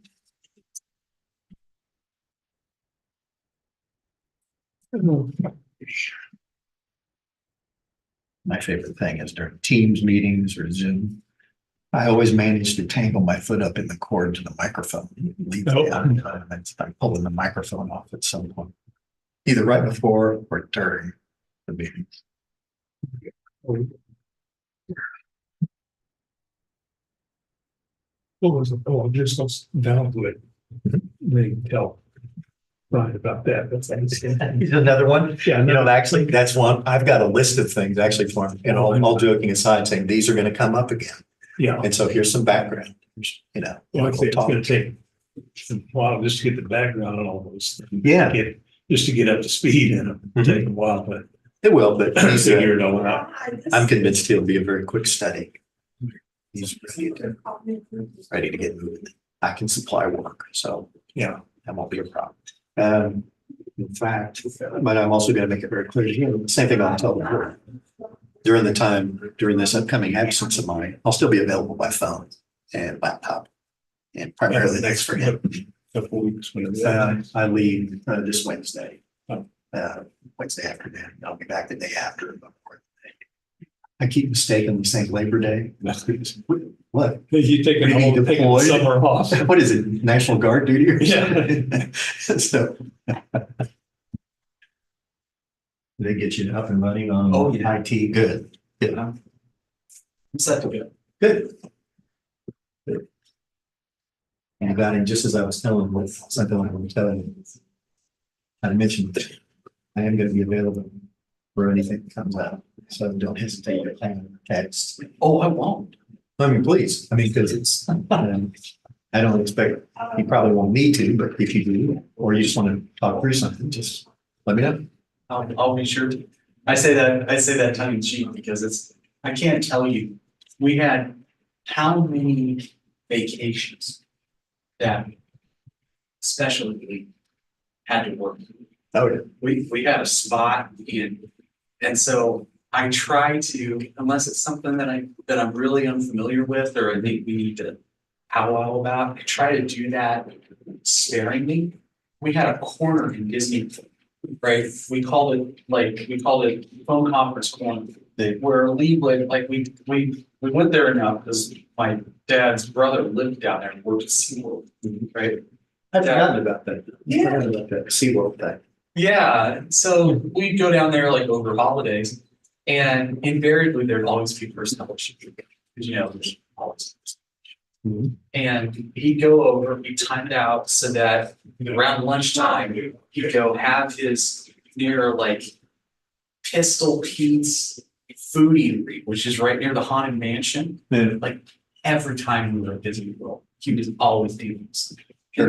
And so I have those memories, and I'm like, to the extent I can help minimize some of that in someone else's life, right? I mean, you should get to have Well, that's. it's a good goal, but it just is not realistic usually. It hasn't been in the past, so, and that's okay. It's no big deal. We're all used to it. Yeah. I never expected it. It's part of the game. It is.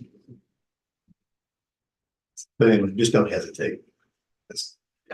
It won't matter. I'll still be in I'll be in a warmer place. Not a better place, but warmer. Yeah, well, I do define, I mean, much of, Manhattan and Riley County, it's so pleasant here that really I define the different, like it hits that standard of ideal American living, where it's like the only thing that makes it better or worse is climate, right? And then if you're trying to go to some special amenity, like, I don't know, the beach.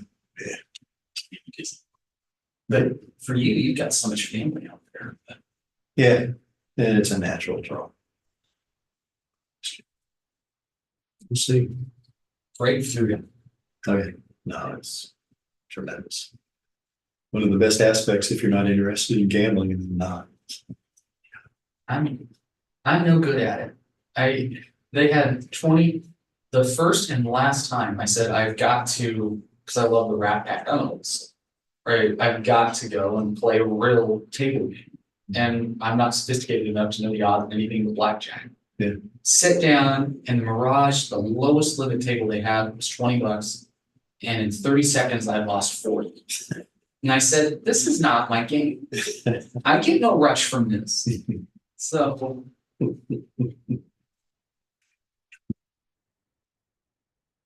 the casinos have an interesting legal standard. They can just simply decide you're being too successful, you have to leave. And every time you do it. Wow. I didn't know that. Oh, yeah. No, and they will tell you that, your card can, which is not illegal. Right. Perfectly lawful, but if they find out you're doing it, that's one of the first things they will tell you have to leave. Wow. And you have to leave. The other thing I heard is that they are all outside of city limits.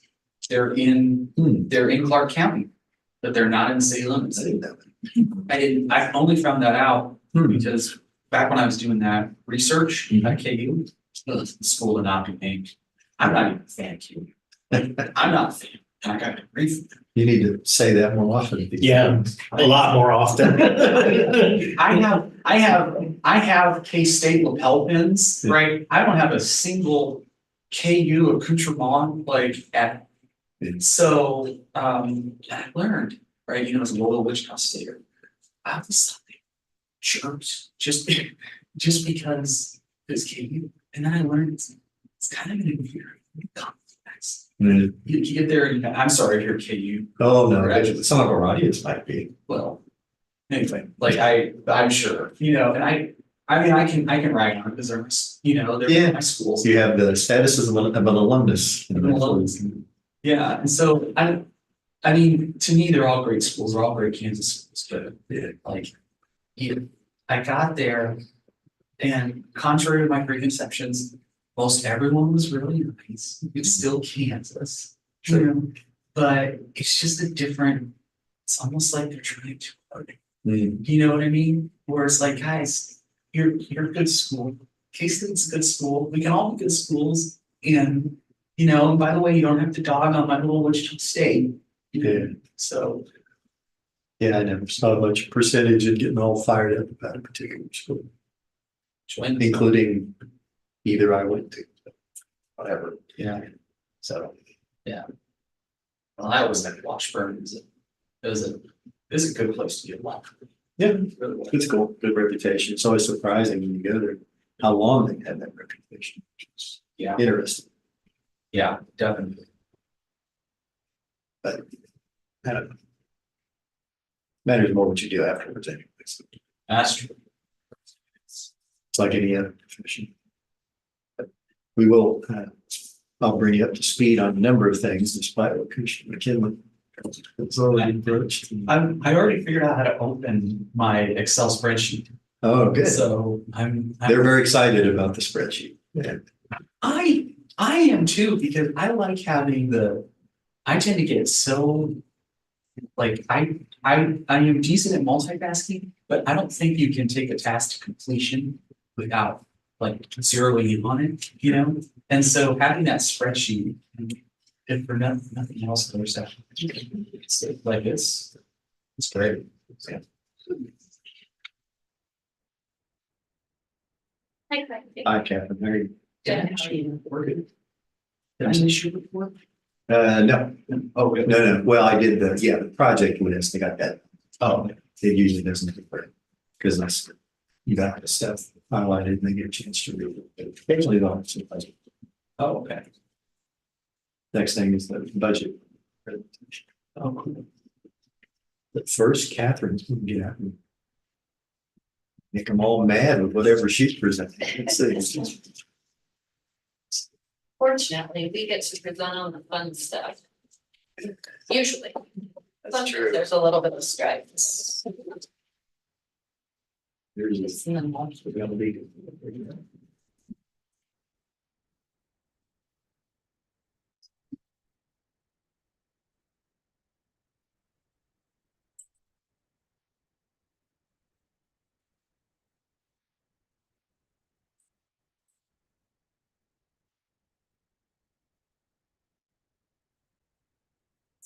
This downtime, can I pass out? Yeah.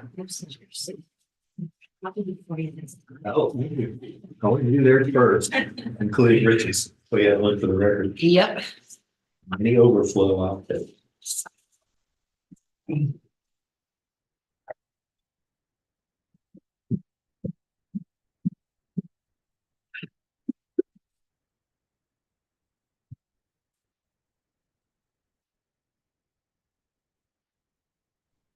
To be honest, you guys do an awful lot of community engagement.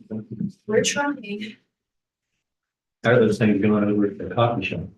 Pretty low. We're probably an average attendance of about 25 at each of them. So, I'd like to see a little bit more, but that fills the house and, Sure. generates some good conversation. So And more than that might be a. we fit 64, way too tight and, probably would have gotten in trouble. I was gonna say, If fire marshal. fire marshal It's a save right. So we had a plan with our staff, if anybody with a badge walked in, staff, get out. Yeah. But no, that was a bit too tight.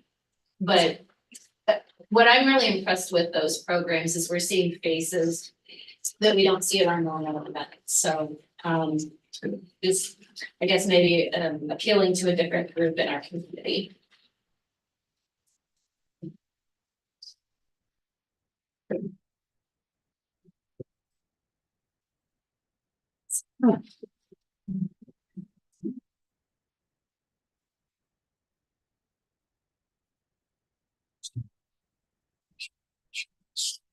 Stuff for we should. Back. But we have to put all the information. I got you. Well, there's still time to get that done. Yeah. Okay, get the budget cycle. Yeah, because I probably won't get answers back and stuff. I feel like I have stuff. All the steps, but I didn't find my questions I need to ask. So I will get it. But I think. It will be after I get back. After. Let me know if I started finishing some deadline. Yeah.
Not that likely. Yeah.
Amanda Arnold looks like my old one.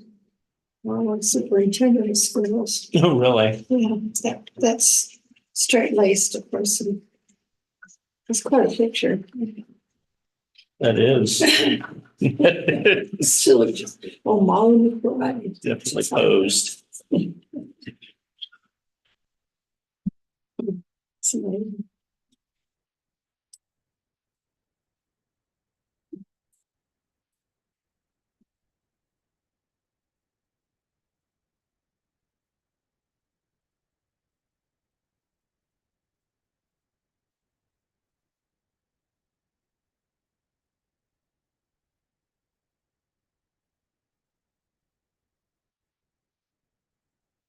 Yeah, go ahead. Good morning, Commissioners. Catherine Hensler, Director of Riley County Historical Museum, here with our monthly staff update. So in the month of April, we saw a fabulous increase in our attendance, and that is mainly due to our 4th and 3rd grade field trips at both the Wolf House and the Goodnoe House. We've also opened Pioneer Log Cabin for the season on April 28th, so that will include those 42 additional visitors at that site. As far as volunteer hours, also an increase from previous months, and that is due to all the volunteers who come out and help as volunteer docents during those field trips. So you can see those numbers in your report. Education and outreach, I won't go into too far detail, but we had our April fireside chat with Derek Doty. This was on musician Wendell Hall. 28 people attended, and those are hosted every month at the Flight Crew Coffee on Points. And that is a fabulous partnership that we're really glad to be able to take into its 2nd year with the owner of that coffee shop. And also, one of the reasons we appreciate that so much is we don't have any downtown education space. And so that provides us with that education space downtown. On April 15th, I provided a K-Man interview. We discussed the upcoming Historic Preservation Month, and we talked a little bit about the cemetery restoration initiative that our organization is taking forward into this year. And I have a quick update on that later on in my report. April 16th through the 25th, like I mentioned, was field trips to the Wolf House. We had see, I put a spelling error in. My apologies. So 4th graders were at the Wolf House, and 3rd graders, not great field trips, were at the Goodnoe House. And we had The field trips were great. they were wonderful, just spelled differently. So in total, we had 606 students and their teachers attend. And like I mentioned earlier, the volunteer outpouring is just fabulous during those programs. We had over 30 volunteers offer their time, and they generally serve as our docents, which means they'll provide the hands-on experiences for the students as they go through the sites.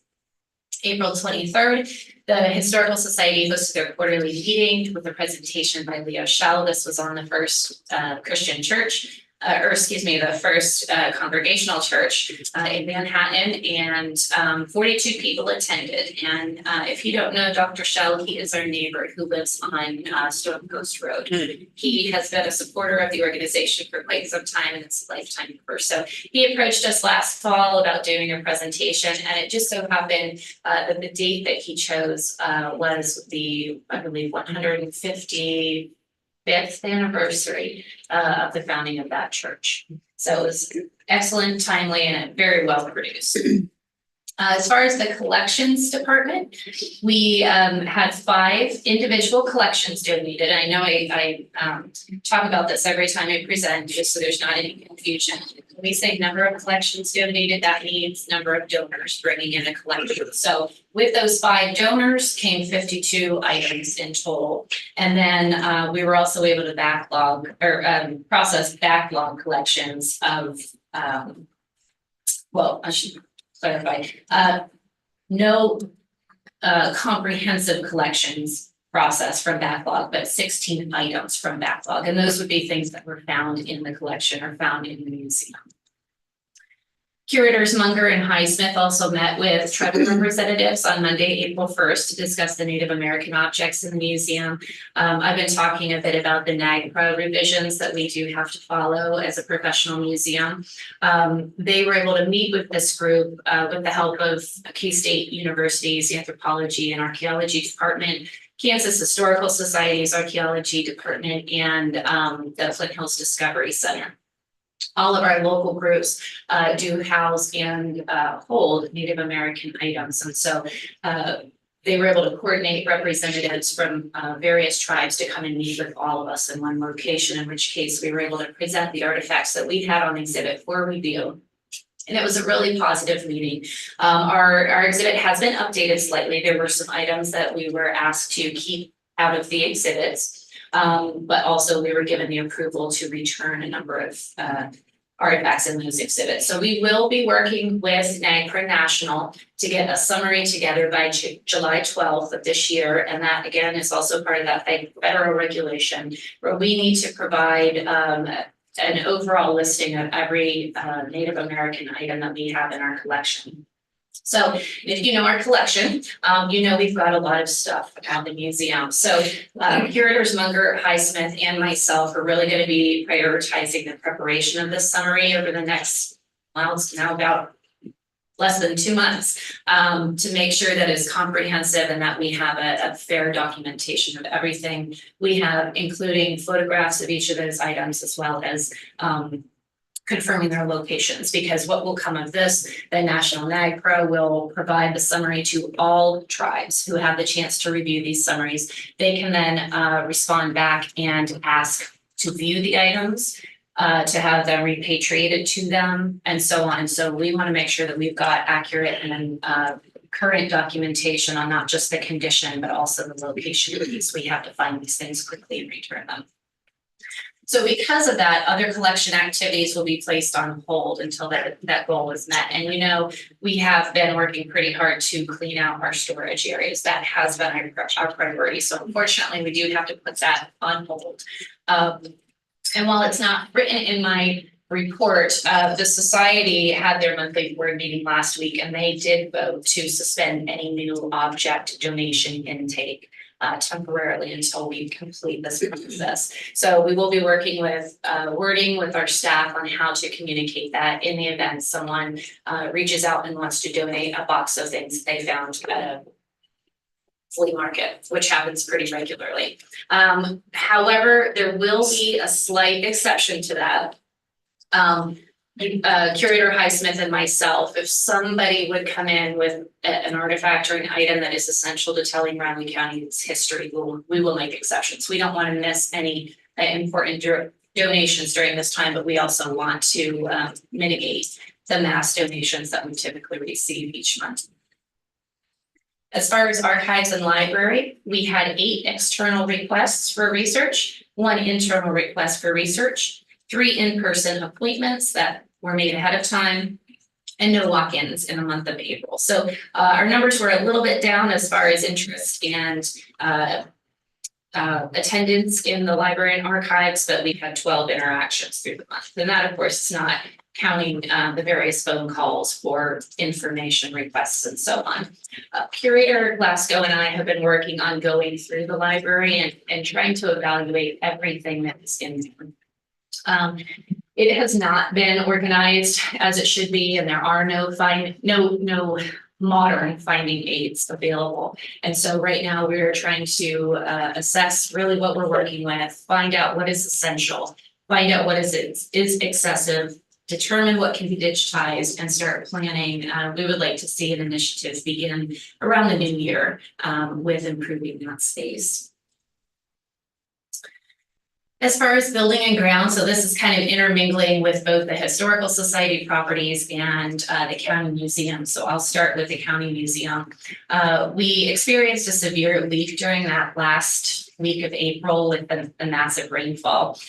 We had water beginning to seep into the library from the roof, and it actually started coming through the light fixtures. So we did let Public Works and Maintenance know very quickly.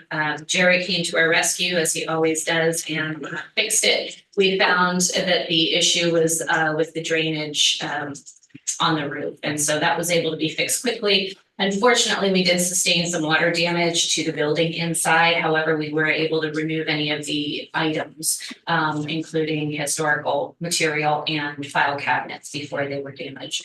We're also very blessed that we had a community service worker that week who was able to help us lift and move some of the heavy items. So we thank everybody's efforts for assisting us with that. We're also still having some issues with the gallery lighting in the museum, and these are in the public galleries where the exhibits are, as well as storage areas. Public Works is aware of this issue, and they have been working on solutions with us. We hope to have something figured out rather soon. So going up then to Historical Society properties, the Mansfield House basement and entryway broke and became non-functional a few weeks ago, and we were able to hire a contractor very quickly to replace that. And that project should be complete, hopefully within a week. The rain does slow things down, so, but we are very fortunate to have somebody like that on hand. We are also currently receiving bids on the Wolf House front door restoration. That is a portion of the house that has sustained some water damage over the years, and it's rotting from the ground up. So that is something that the society wishes to complete before the end of the summer. We also had some storm damage that last week of April damaged the sign at the Rocky Ford Schoolhouse. We also found out since I've submitted this report that it broke a window. So we've secured those. The sign has been fixed. The window is still just waiting for a contractor at this point, but we are moving forward with those. John Wood of Woodworks Restoration visited in April to take measurements for the Goodnow House barn and window restoration. That is something that Kansas Historical Society owns, and they are hoping that project will get underway shortly. They've been on hold with funding. They did receive last year a Carolyn Pine Foundation grant for this project, so the county nor the society will be incurring any costs for that. Our goal ultimately, and this is a collaborative goal between our organization and the Kansas Historical Society, is we would like to turn that space into education space and also be able to use it as a hands-on preservation workshop. So that won't be for another couple of years, but once that space is cleaned and ready for use, we are hoping to be able to utilize it for those purposes. The local organization AHA is donating a picnic table to the museum in honor of Cheryl Collins, who was our former director. The table has been selected and the order should be placed before the end of May. They would like a small plaque to be on that table, noting that it is in honor of Cheryl. And an anonymous donor has also stepped up to donate a bike rack for the front of the museum. We initiated the conversation with AHA that is something we need. They chose the picnic table as the item to donate, but someone was sitting in that audience who stepped up and said, I would be happy to do that. So we're very grateful for those donations. We are still trying to source an attractive outdoor garbage can. So we could encourage people to sit out there, enjoy the weather, enjoy the historic setting, but also be able to clean up after themselves. Right now, we do not have an outside garbage can. We are also beginning the conversation of the updates on our on-site exhibit galleries. So these are our permanent exhibit galleries. We would like to hopefully change them before the beginning of 2025. As you know, they have been in place for a long time. Some of the contents have been in place since 1977, and it is time for an upgrade. The good thing is we do have funding through the Historical Society, as well as a little bit of funding through the county to accomplish this goal. So this is an initiative we'll be focusing on after we finish the NAGPRO regulations. And we will be hoping to put together a committee that can support that. It's not just going to be an internal thing. So if anyone is interested in serving on that committee or know someone who might be interested, please just let us know. We will be handling the planning, fabrication, and installation. And we believe we can do a lot of this stuff in-house. Real quickly on staffing, this is with the Historical Society. Tony Connors and Liz Miller have been hired as our Pioneer Log Cabin hosts for 2024. And like I mentioned, we opened that site to the public on April 28th. We'll be open there until the end of October. The museum itself is short a weekend staff member over the summer, so we are attempting to recruit volunteers who would like to assist us in that volunteer docent role. We're also looking for someone who would be willing to help at the Wolf House with deep cleaning of the facility. And then upcoming events, I won't go through all of these because they are written here, but I do want to note on May 11th, I should have, this is kind of retroactively, May 11th was our cemetery workshop. It was held this weekend over at St. Joseph Historic Church and Cemetery, right on the Geary and Riley County line. I feel it was a great success. We had over 60 people attend for that workshop.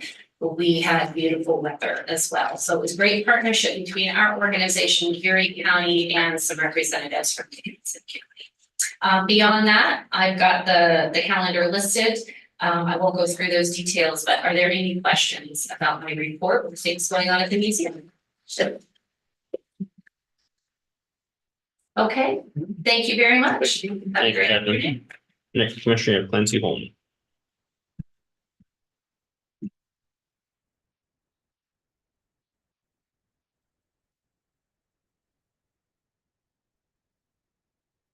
Go ahead, Clancy. Good morning, Commissioners. You have before you the Department of Administrative Services 2025 budget request. As the commission agenda report indicates, the methodology here primarily for 2025 was to increase the overall budget for legal, outside legal assistance. And that's primarily based upon the need to continue using outside counsel in important Board of Tax Appeals cases. We realized that during budget preparation, we were going to need to do that from our perspective because we are extremely low at this point to finish out the year. I think we'll be okay. But the BOTA work is not slowing down, and it's not going to anytime soon, given what the legislature and the various proposals that are kind of still working their way through both chambers. And I know they're out of session right now, but those ideas aren't going to go away. And some of them are going to become law, presumably. And when they do, in one form or another, occasionally there are there are values at stake that are significant for the county. And we have to be prepared to provide expertise in order to do that. Now, that's not to say that every single Board of Tax Appeals case is critical. On some of those, as time moves forward, we're probably going to have to get more person involved in some of those matters and save expenditure from this line item that we are proposing an increase to save those things for outside counsel. We have a good working relationship with our appraiser in terms of sharing some of these expenses, because although we fund that attorney, Anna Burson, our county appraiser, we've had discussions as the year has gone on about expenses that are more related to not so much the general need to fund them as outside counsel is for most BOTA cases, but say she needs, because of state law changes, to hire an outside appraiser on some of the big type of cases that was done, for example, in some of the dark store matters. That's essential in order to have that expert witness. We're not paying for that. That's something that comes out of her budget that she's prepared to do. And that even includes on transcripts for depositions of those witnesses, which I thought was very, very fair of her to do. We've had that conversation. So in the future, we believe we'll still be able to continue that kind of split of these things to make a reasonable division of the responsibility for that between the two departments. As I said, I fully expect we're probably going to get more involved as a matter of keeping this number as low as we can in actually being involved directly in some of those BOTA cases that in the past we would not have done. But then again, that will only matter most to anyone who's new to the department, perhaps. I can see that happening. And this would be the first time they might be hearing that too. But we'll do what we can to try and to keep those as low as we can. But the request is, and the methodology I use to increase that this time is described in some part in the car, but I will give you some of the detail of that. And that's line item 2640.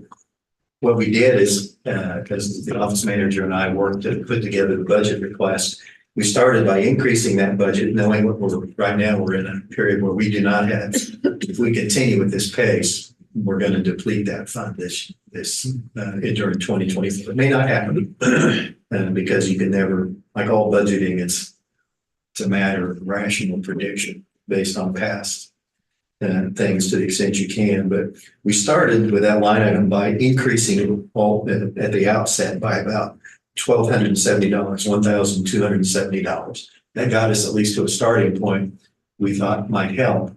And then what we did was go through, and those items that we do not have a history of necessarily even using, they're worthwhile to budget for because they could be a legitimate three Cs expense during any given year, but we don't have necessarily a history of using some of those. And they're not great big amounts for the most part. We moved out those dollars. We removed that item as a funding request for 2025 to the extent it's not something we're likely to need. And move those dollars over on top of that increase I just told you at the outset of 1275, 1,200, excuse me, 1,270. And then we went through and we found some items that we felt we could reduce. And we reduced those to the extent we thought it was rational to do so. And those are both those categories are reflected in the call, the memo, along with this budget request.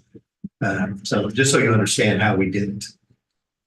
It may not be what you have in mind, but we wanted to be responsible in terms of what we feel we need to request, and also to try and do what we can to shift some of those dollars and even reduce some of the past items, some of the funding for some of the line items that we think we can get by with a smaller amount in 2025. Be glad to answer any questions you've got. Except for the need for the newest person in the department to do all of the voting. Because I think that's perfectly right. Okay. You have nothing else, Commissioner? That's all I've got.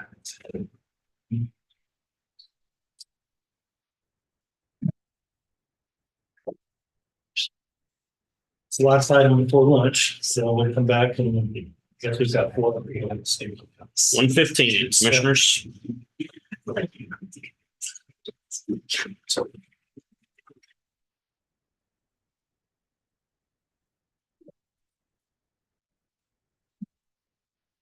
Yes. Appreciate it. A little longer later, what happened to it?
And commissioners, we are live. All right, Evan. Ready? Yep.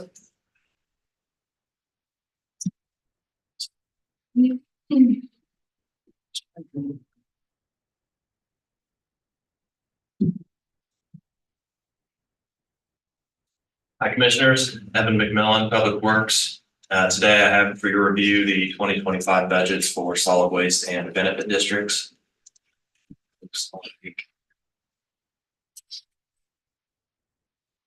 Solid waste is first.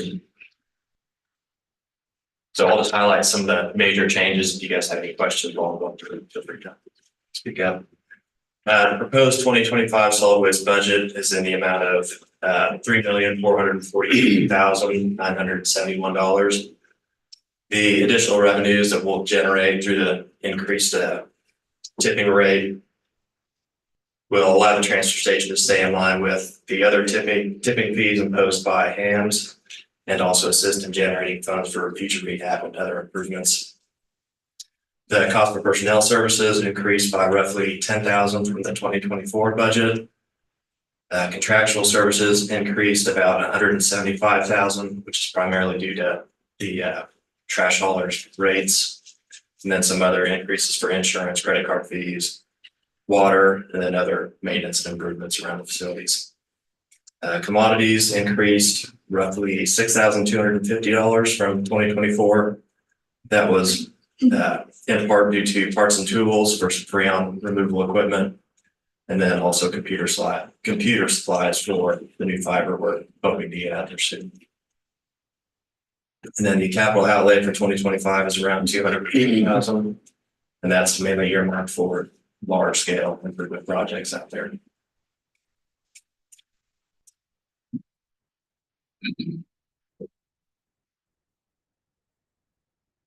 Do you have any questions on this, or you want to go ahead and move to benefit districts?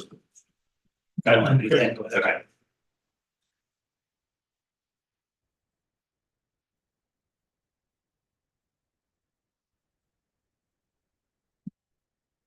So the first budget is University Park. The expenditures for contractual services and commodities were increased from 2024 to account for inflation, COLA adjustments, higher water rates from marine, and some additional maintenance projects. And then the transfer to capital and budget for pumps was decreased for 2025 to allow for higher maintenance costs and smaller improvements after the game was put in.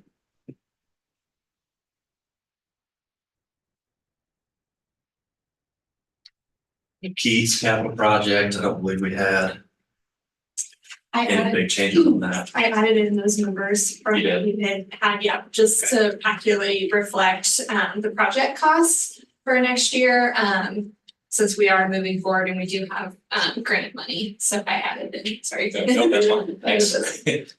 I did have a question on that. You show a transfer from the disaster fund for 800,000 on Keats. Wasn't that supposed to be from the ARPA fund? That's what it is. That's what it is, yeah. That's what it That's is. the disaster fund? Mhm. That's where we keep all of the ARPA money. Oh. COVID was a disaster. Yeah, I didn't realize that. So I thought they were separate funds. No, when we got the ARPA money, we had deposited it all into our disaster funds, and we do keep it in a separate bank account. Because we have to track that separately, but it is in the disaster fund. Oh, because that's what I was thinking was the banking Yeah. part of it. Okay. Got the first part of that in May of 21 and then the second part of it in May of 22. Yes. Okay. And then Hunter's Island. We had a rate increase recently, so the collections were increased for 2024 to account for that. The benefit district maintenance and other contractual services were also increased just for better maintenance of the system. We have some small repairs we need to do. And then the expenditures for water was also increased to account for the city's rate increases.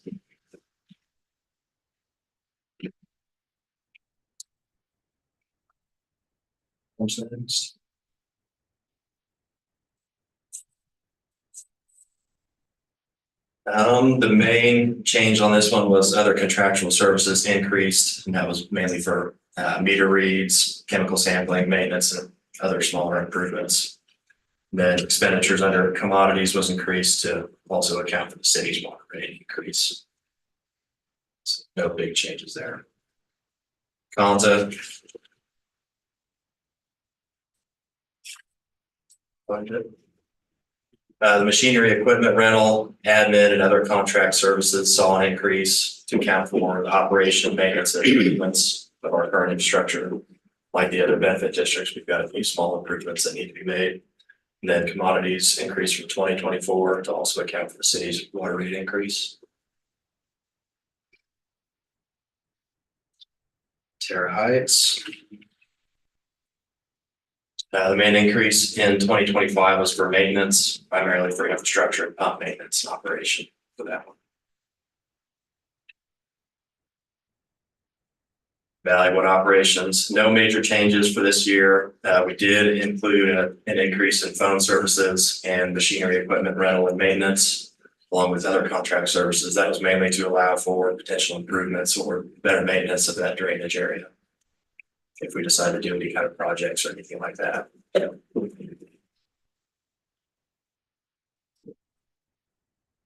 Eat Creek. No major changes from 2024, except a slight increase in the transfer to reserve. We're going to try to build up that reserve that way we can tackle some of the bigger projects we have going on in that benefit district.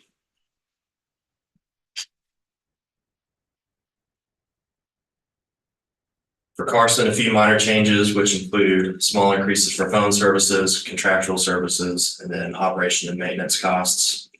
And we hope that the taxes levied should remain the same as in 2024.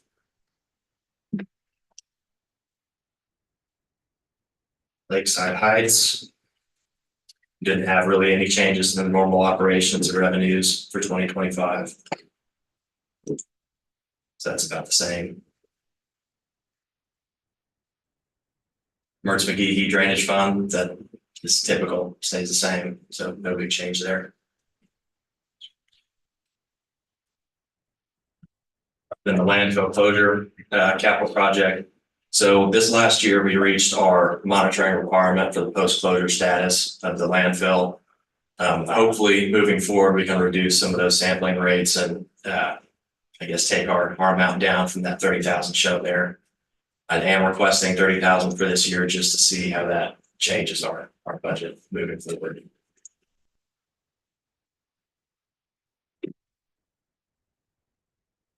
Fairmont Heights, no change there. That was all. Anything jump out? Any questions? Thank you. Next, Evan. Thank you. Next commissioner, you have Emily Wagner at 1:30.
You're gonna spend the one non-rainy day tomorrow car shopping? Think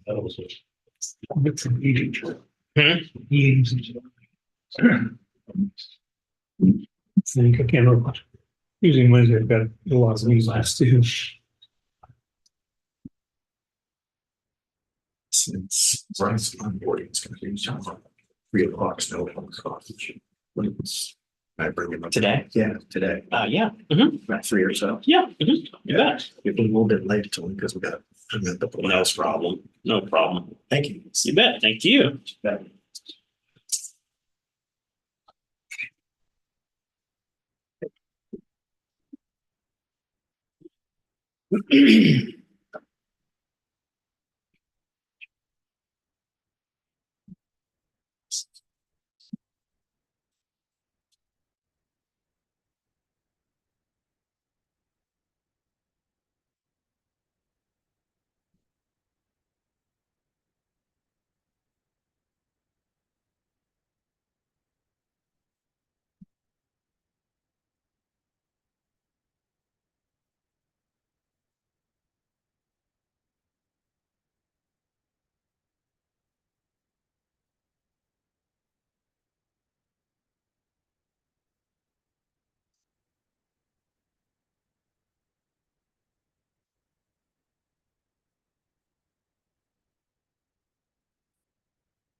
See you, John. Bye.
Good afternoon, commissioners. Our instructions were to not use this time to talk about our agency and just use it to talk about our budget request. So if you wanna go to the second page there, it's actually our budget request. This is kind of the same dance and song as last year. We like to come to the county and ask for funds to help with our night staff. That's a huge cost for us, staffing costs, and that's the only way that we can stay open 24 hours on the weekend, which is important. So right now, we're the only emergency service agency that does that. And so we field a lot of calls and feel an importance in the community to stay open all night.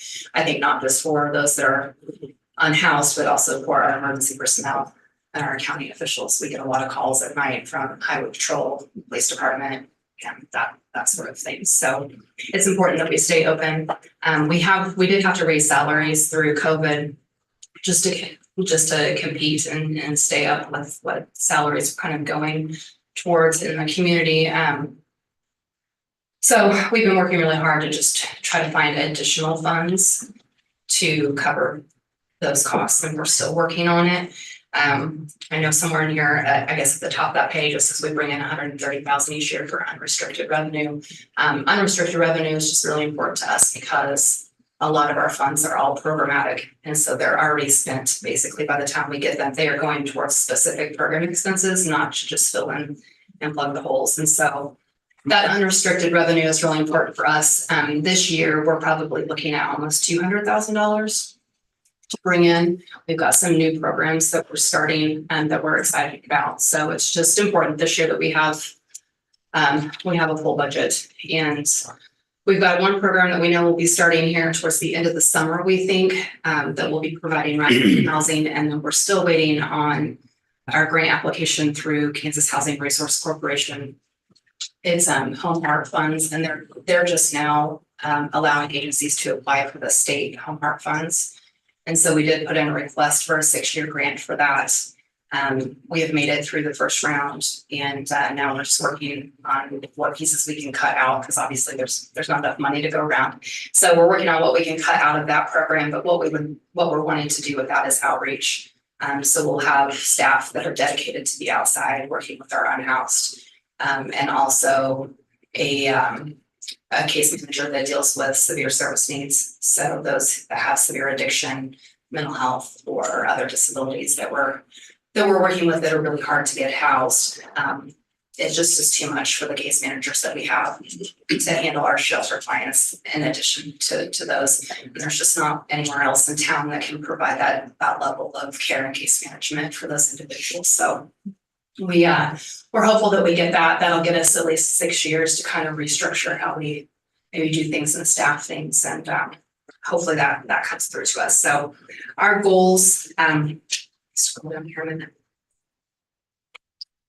Our goals, as you can see, is just to seek out that additional funding for our increase in labor costs. We're also working really hard to increase our endowment. That's been a goal of mine since I came on as director, and it's slowly growing. But it's important for us to keep growing that so we can use the 4% yearly that we can draw off that. We can use that as unrestricted funds too. So anywhere we can find those unrestricted funds. We serve 400 individuals yearly, so I don't think that will be a hard goal to reach. We were 445 around there this last year. So, and increase our donor base and relationships in the agency. There's lots of agencies around now, and so we're really working on trying to increase our visibility in the community and hopefully increase that donor base and have more meaningful relationships with our donors and trying to increase our revenue there. So with all of that, though, it just takes staff time, and we're all wearing lots and lots of hats. We don't have a fundraiser, so it's myself and my grant and finance officer that does a lot of this, and we're stretched thin. So we're making improvements and changes as we go, but hopefully 2025 proves to be a good year for us. So any questions? Yes, entertain. Pretty simple, standard. Yep, pretty much the same as each year. So we appreciate the opportunity definitely to come and present to you and beg for money. So we appreciate it, but if you have any questions, you know, always reach me by email or phone. Sure. So just let me know. So, Thank you, Thank Emily. you. Thank you. Next, Commissioner, you have Russell Stuckey at 1:45.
Good. No grass fires today.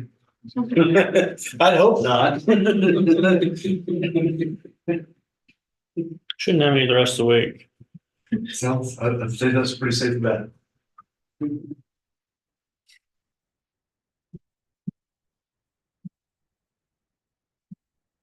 How's graduation? Good. Yep.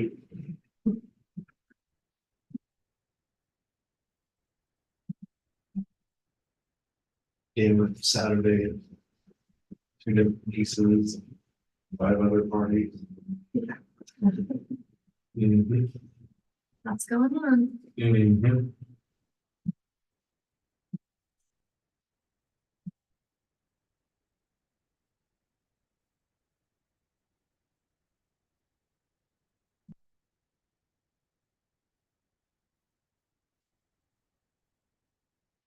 Hi, how are you? Doing good. How about you? I'm good. Good. Oh.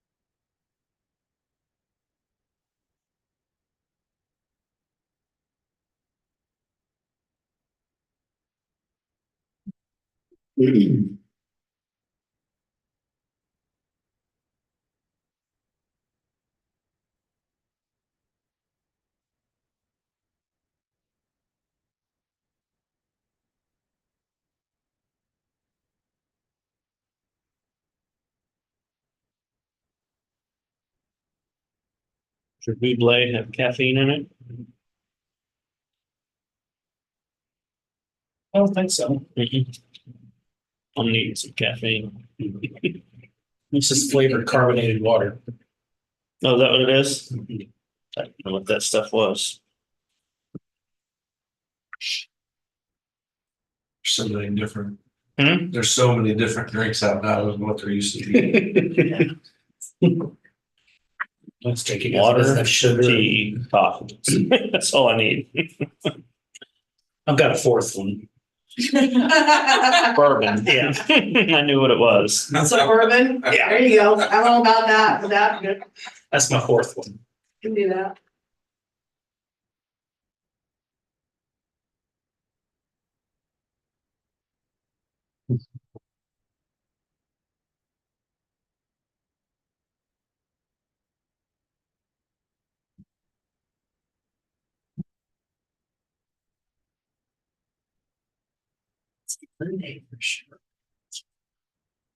Mhm. I'm going home and taking a nap. And the weather doesn't help, right? It's rainy and it's cool and. Well, for you, this is great. This is the type of rain you want to see, right? Yes. Yes. Put it back. Yeah. I was hot, so yeah, I kept it off. Yes. Well, I was eating lunch. Oh, he's getting some caffeine, huh? Yeah. Definitely. So I was just saying I needed caffeine. That's what I got. I brought some. That's a home activity. That has some. I keep seeing Brittany yawn and it's making me tired. All these numbers. Brittany causes all your problems. I don't even wanna She know. does, she does. I don't wanna know. You're passing notes. Oh, no. That's your fourth drink.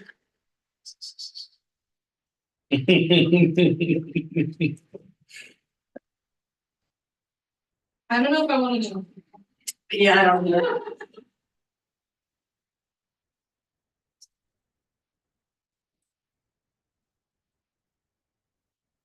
There's something there that I don't know about, so.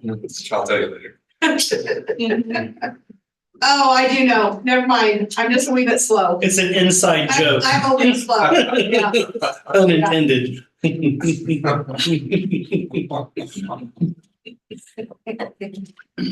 Oh, golly. It's too soon, Russell, too soon. It always seems to go south when Russell is here. I don't know. That causes all the problems. No surprise here.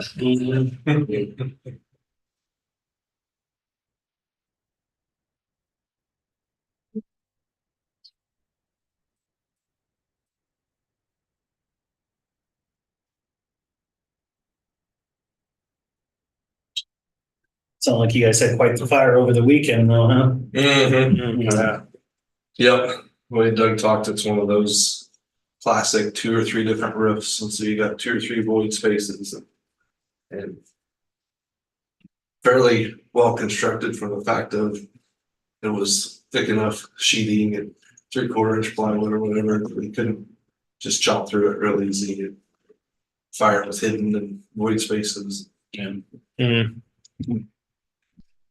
ammunition, propane tanks, Diesel fuel. fireworks, I think even all stored in the attached shed. Makes it more exciting. Yeah. You got Thanksgiving, Halloween, and 4th of July all combined into one. Like I said, after they worked on for a while, a lot of our guys and gals got tired, they called Manhattan, come out and help them, and they were even like, man, this is tough. They were getting in and actually finding the seat of the fire. So didn't feel quite so bad.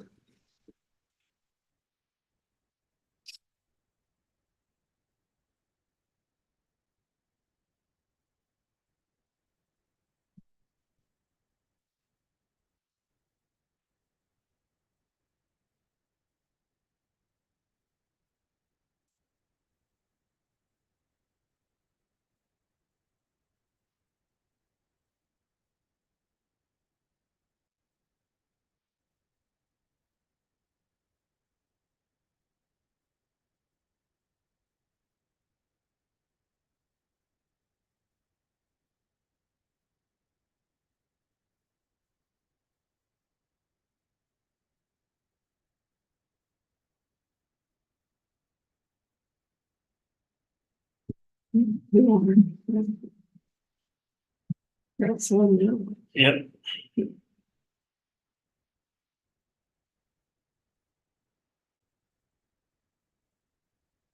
Okay, Russell. Morning Commissioners, Russell Stuckey with Emergency Management, County Fire and 911 Fund. So start off with for the 911 Fund is I wrote out for you. Up to date, we have not had to levy any tax funds for the 911 Fund. It primarily gets supported by the E911 tax that's assessed on all landlines and cell phones collected by the state, and the state shares those revenues with the recognized PSAPs or primary public safety answering points or dispatch centers.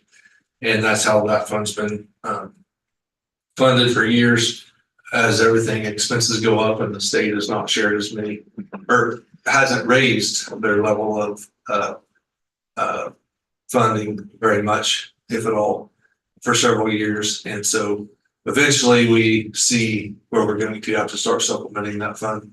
Also, as we figure out our IT security posture when it comes to the radio system, there's probably going to be an added expense there, which will draw those funds down even a little faster. So our last estimate, and this could vary greatly, is roughly 27, 28. We're probably going to have to start supplementing that fund unless the state funding changes some way or we find some other way to reduce expenses, which we have found some ways to reduce expenses over the last few years. And there's a small amount of income generated by the system where we can rent space on the towers. But that's, pretty minimal in the big picture. And then those funds go into CIP, which is where those towers will be constructed out of. Any questions on the 911 budget? Then the next one's the emergency management. Pretty standard there. I think we increased the commodities by $150, the contractual by $3,700. The other big change that makes it look like it went up is on the personal services. And Brittany said we're going to track that a little differently, which explains the increase. There's a grant that comes to pay for that, but it just looks different than we haven't put it on there in previous years. If you have anything we add, unless you have any questions, Brittany can give any more detail. Any questions on emergency management in general? Then on the fire side, that's where probably the bigger changes will be budgetarily. As you know, we've been busy. We have the direction of both the fire advisory board and the commission to get the 2 fire stations built without incurring any additional debt. And then we still have, lots of old apparatus fire trucks out there, 50 years plus, that we're having trouble finding tires for it, not let alone spare parts. And so, that pretty much constitutes the reason for the increases there on the fire side. I think since I typed this up, we learned that as I said in there, $5,000 to outfit a new firefighter. I'm not sure that hasn't climbed to $6,000 now with, increased costs in fire gear, helmets, boots, coats, pants, etc. We've had some success on recruiting some new volunteers, which is good. I think we're up close to 10 more than we had this time last year, which is a good thing. But with that comes more expense. So, we keep, when people leave, we gather their gear back in, get it washed up, inspected. If it's still serviceable, we hang it, put it in the storage room upstairs. And when we get new volunteers in, we bring them in. Hopefully we can size them, have the right sizes for them. If not, we have to order some stuff. So every new volunteer doesn't constitute a new set of gear, but ones that we don't have the right sizes for. And what we'll do a lot of times on that is we'll look and see if we have a firefighter that's been around for several years that maybe has gear that would fit the new person, and hand their used gear down to the new person, and then give the person that's been here for us for 3, 4, 5 years that we think is going to be around for a while, maybe buy new gear for that veteran, if you will, and then hand down the used stuff to the new person. In a few years, when we see they're going to be here for a while and got trained, and maybe they'll get the new stuff, and then their stuff will get handed down. That's pretty quick and brief, but I think mostly pretty self-explanatory. Do you have any questions?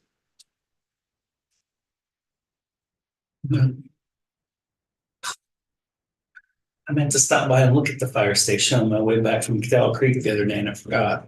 Yep, it's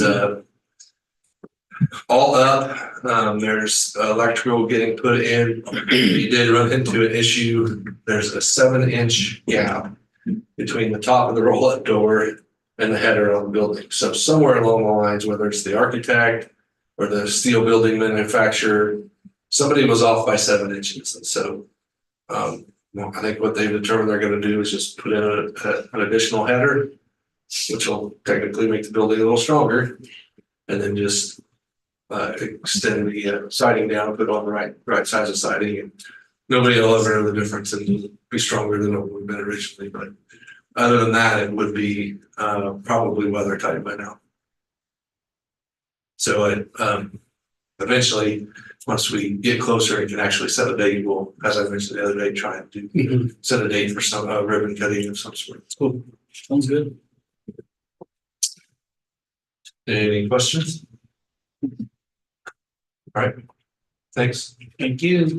Thanks, Russell.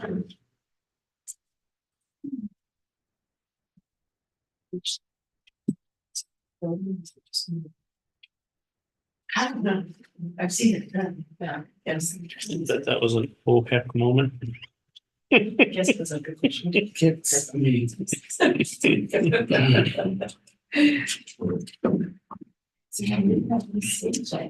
I mean, those buildings are pretty much pre-engineered. I mean, they're not.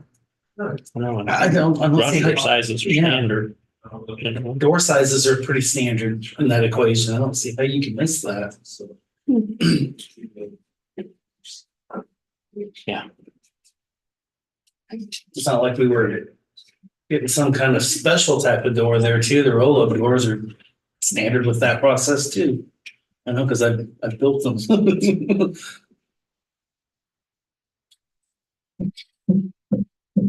Yeah, we have trouble with the door up in Lighterville, because it's short, on the fire, on the EMS building. The door was fine. It was the open system that they had an issue They with. had an entry door issue Entry door early on. Yeah. Yeah. That's what I was saying. Yeah, that's just the walk door got damaged. Well, they sent the wrong one. Yep. First time, and they sent one that was damaged. And then this. I think on the overhead door though, they sent the wrong. Operator. Yeah, but that was a quick fix. You have the generator set up there. Oh, good. But I haven't seen. They have gas. I don't think they ever got up there to patch the sheet rock, but.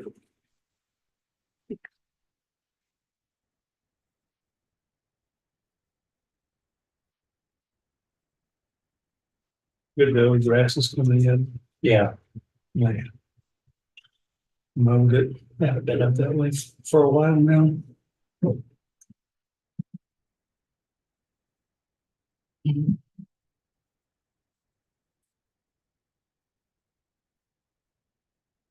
some reason I thought he was the last. No, I got one more. Okay. Yeah, but long way for the next one. Yeah, I was hoping she shows up early. be nice. And it's usually late, but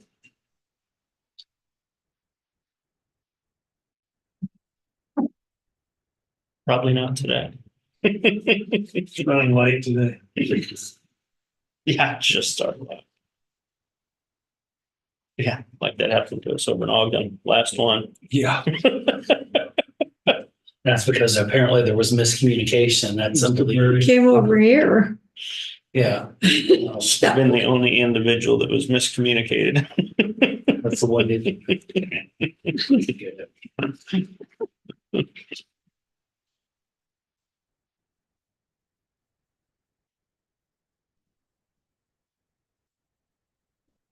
I'm on focus tomorrow. If you got, I mean, I got some stuff, but anything you think I need to make sure of?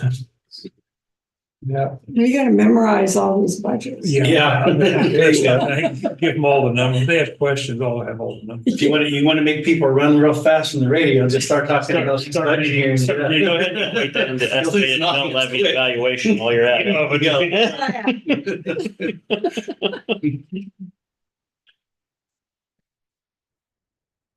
Have you talked to him about what he wants to talk about? I always ask him. We have great stuff. He said, it's reminded me that it's been a lot. I had it. I usually ask him what he'd like to talk about. Then he adds this or that, but then I can pick up some material. Yeah, so you know. I always forget when they are until I hear that voice. And hey, I recognize that voice. Me, I just usually hop on there and we find stuff to talk about and the hour goes. Freelance it. Yeah. Although I think in mine in July, I'm gonna bring you in to talk about elections. So, Oh.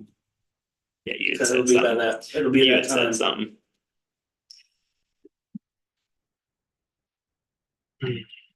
Only because you need something else to do, Rich. It's okay. It's all part of it. That's pretty easy. Those guys are pretty easy there.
Some of these notes I'm reading, but they're assuming Kelly's been called the legislature back about what the costs are, but also they said, well, if they call them back in, they can pass any bill they want. Yeah, I It can. isn't just restricted to the one. Yeah.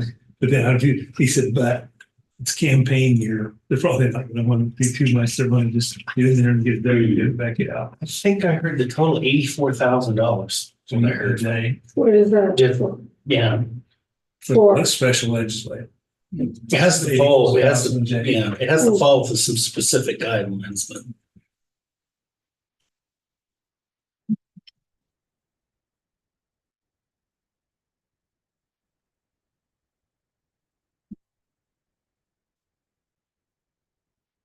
She technically hasn't vetoed the bill yet. Yeah.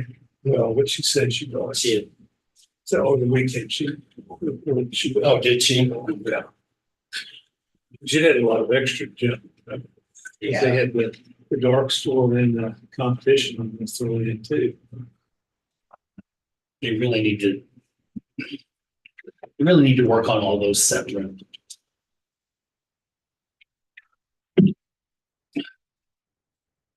Be interesting. Legislature might look really, really different next year. I hope so. For the better. Yeah.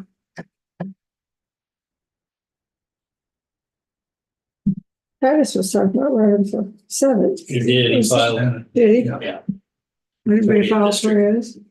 Do you know if anybody filed for his spot? Yeah, there is a, Yeah. I can't remember her name. There's a female that filed on the Republican side. Megan Steele, something. Well, I thought one of the Ott County commissioners had filed that too, wasn't it? Oh, no, that would be 11. 11 was one of the 11 was. Oh, Mike Simon, yeah. He's filed against an existing. Yeah. Running against an incumbent.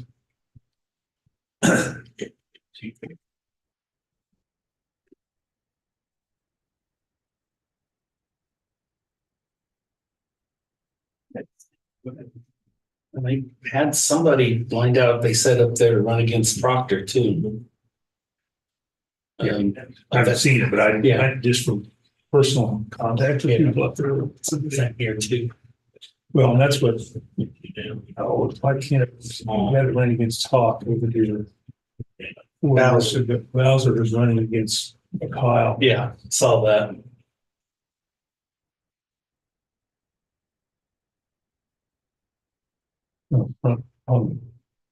Mercury. Kim Zito, why don't she actually file or at least announce she was ready to commit?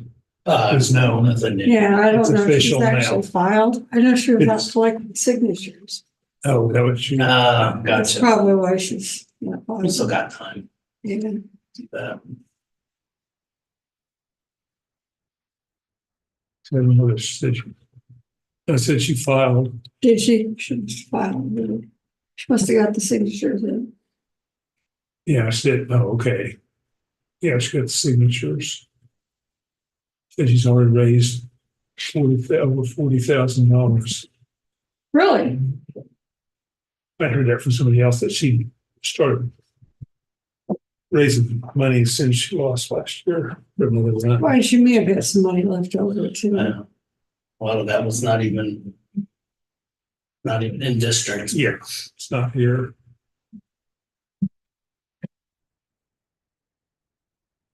That was like that thing, Mr. Ferdinand came for a year. Yeah. Yeah. Or California. Just reading. Yeah. There's a few other names popping up for that particular seat too. That's The current his- incumbent, He still hasn't said. he hasn't said yet. He put out something in one of his comments and I read it say, said, oh, it looks like he's running. And I read it. My wife says, no, it sounds like he's not. That's the way I read it. There was two different, Now, who is this? Dodson. Oh, In this one comment, I thought, oh, that means he is. But he said something about doing this until the next session.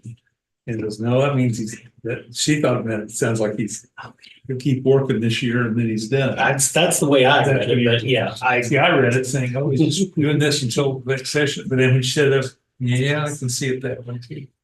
But he needs to announce with somebody else because June 1st, the deadline. She's not running, he needs to announce. very Somebody else can- tell people. Yeah. I'm aware of two other potential names there, but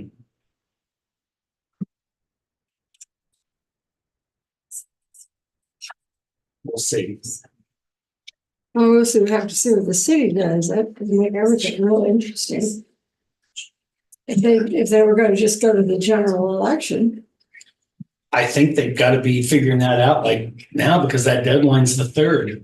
Yeah. If they have special, is that right, Rich? They'd have to figure it out by the The city, 3rd. yeah. Yeah.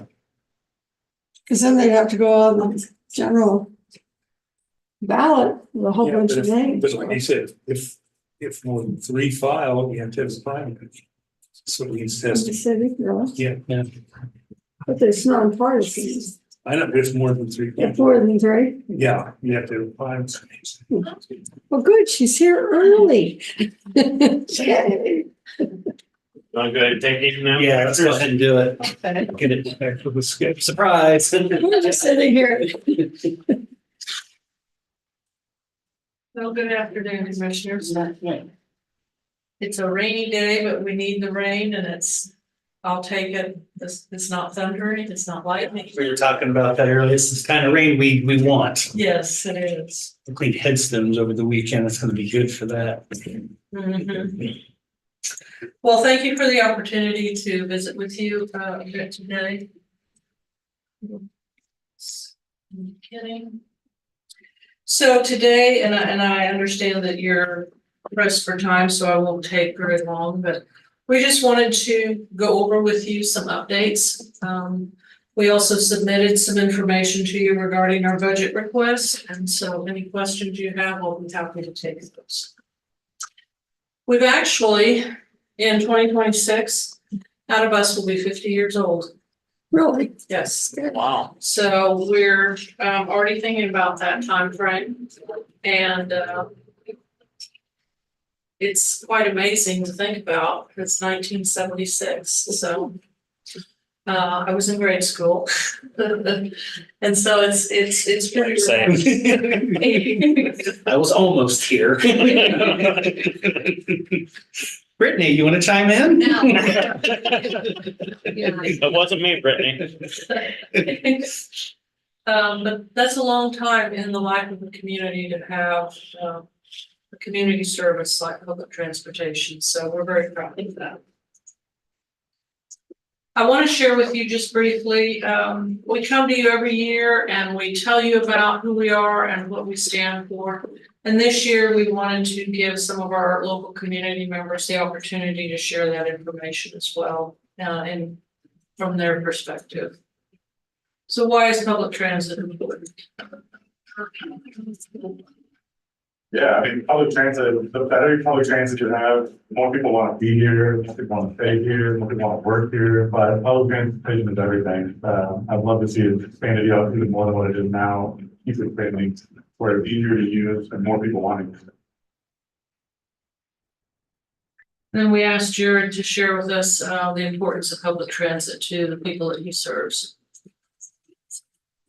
Transportation is so important with people that we work with. For one, many of them don't have cars, many of them either can drive or don't have access to reliable transportation, so let's really provide a means for people to get to the places they need.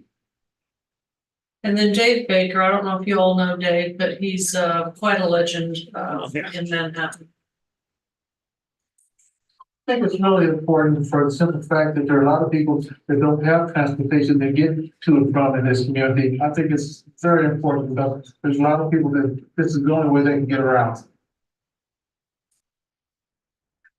So we also wanted to share with you some of the partnerships that we have been doing recently. This year during the United Way's campaign, we did something new this year, Share the Fare. So we were able to donate the fare revenue for 1 week directly to the United Way. So our passengers had the opportunity not only to get the ride, but to know that that fare was going to be reinvested back into the community to help people in need. We had a unique opportunity. We have had a couple of buses that really had reached the end of their useful life and we are no longer able to use them, but they still had some life left in them. And we partnered with Carla over at the Flint Hills Bread Basket. They had been thinking about ways to meet the needs, unmet needs that they have in the county and in the area to bring some of those mobile market services to people who can't come to the Flint Hills Bread Basket.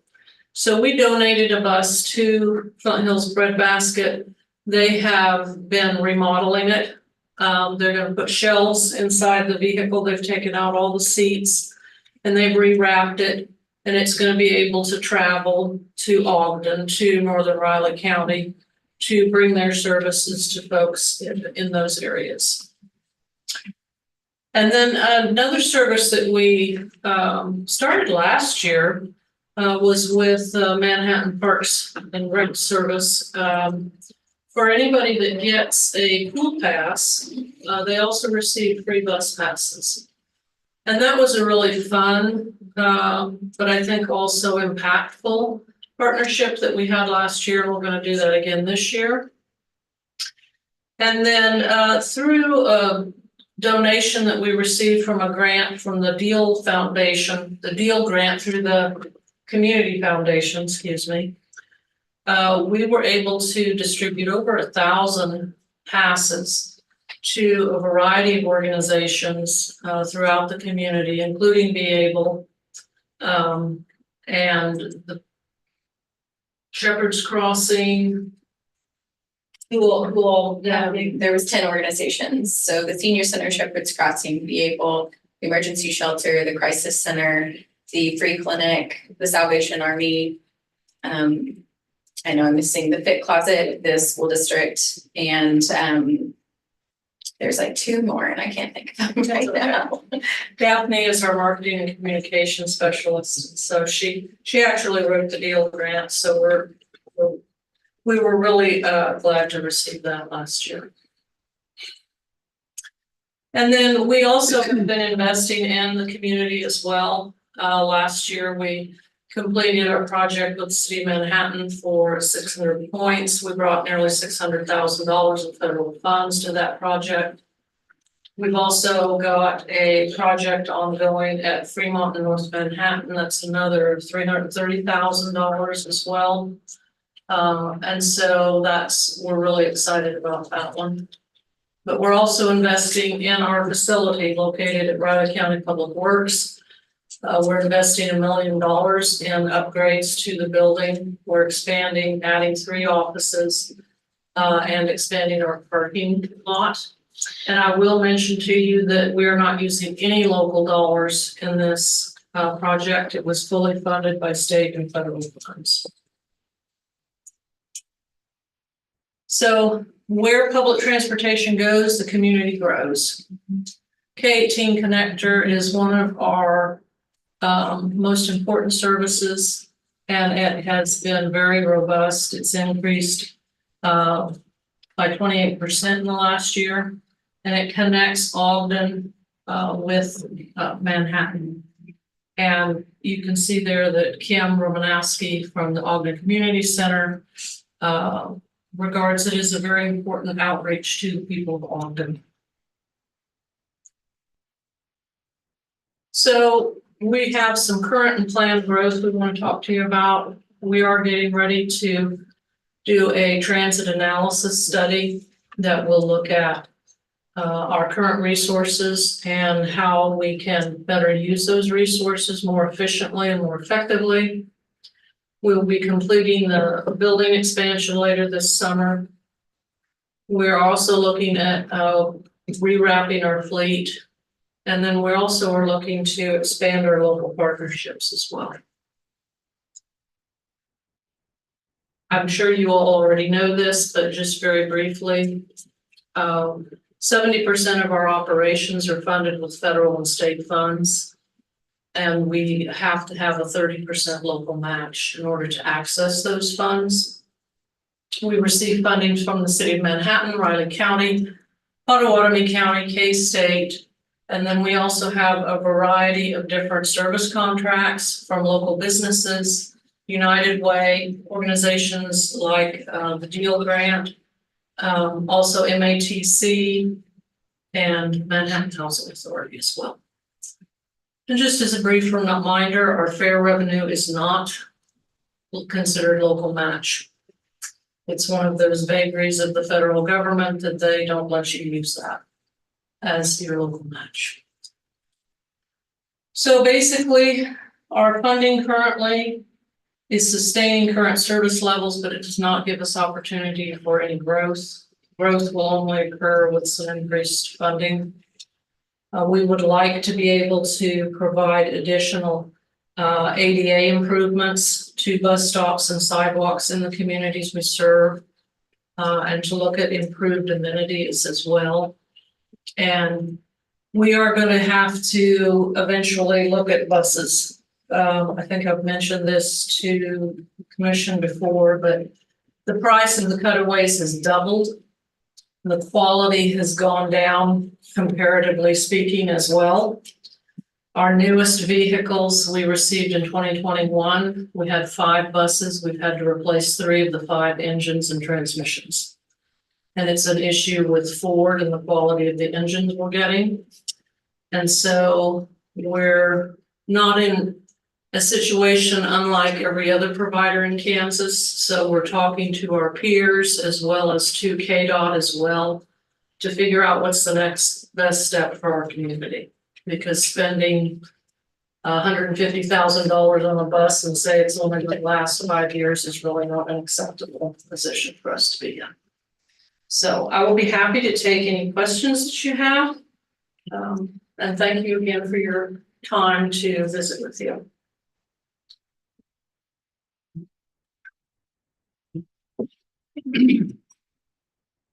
Don't have anything. All right. Thanks, Ann. Thank you very much.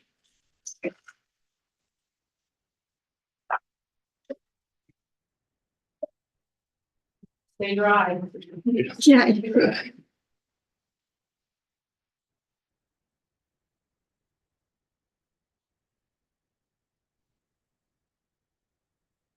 Well, I would make a motion to adjourn the May 13th meeting of the Board of Raleigh County Commissioners. Second. It's been moved and second to adjourn this Monday, May 13th meeting of the Riley County Commission. All in favor? Aye. Everyone have a good rest of your week.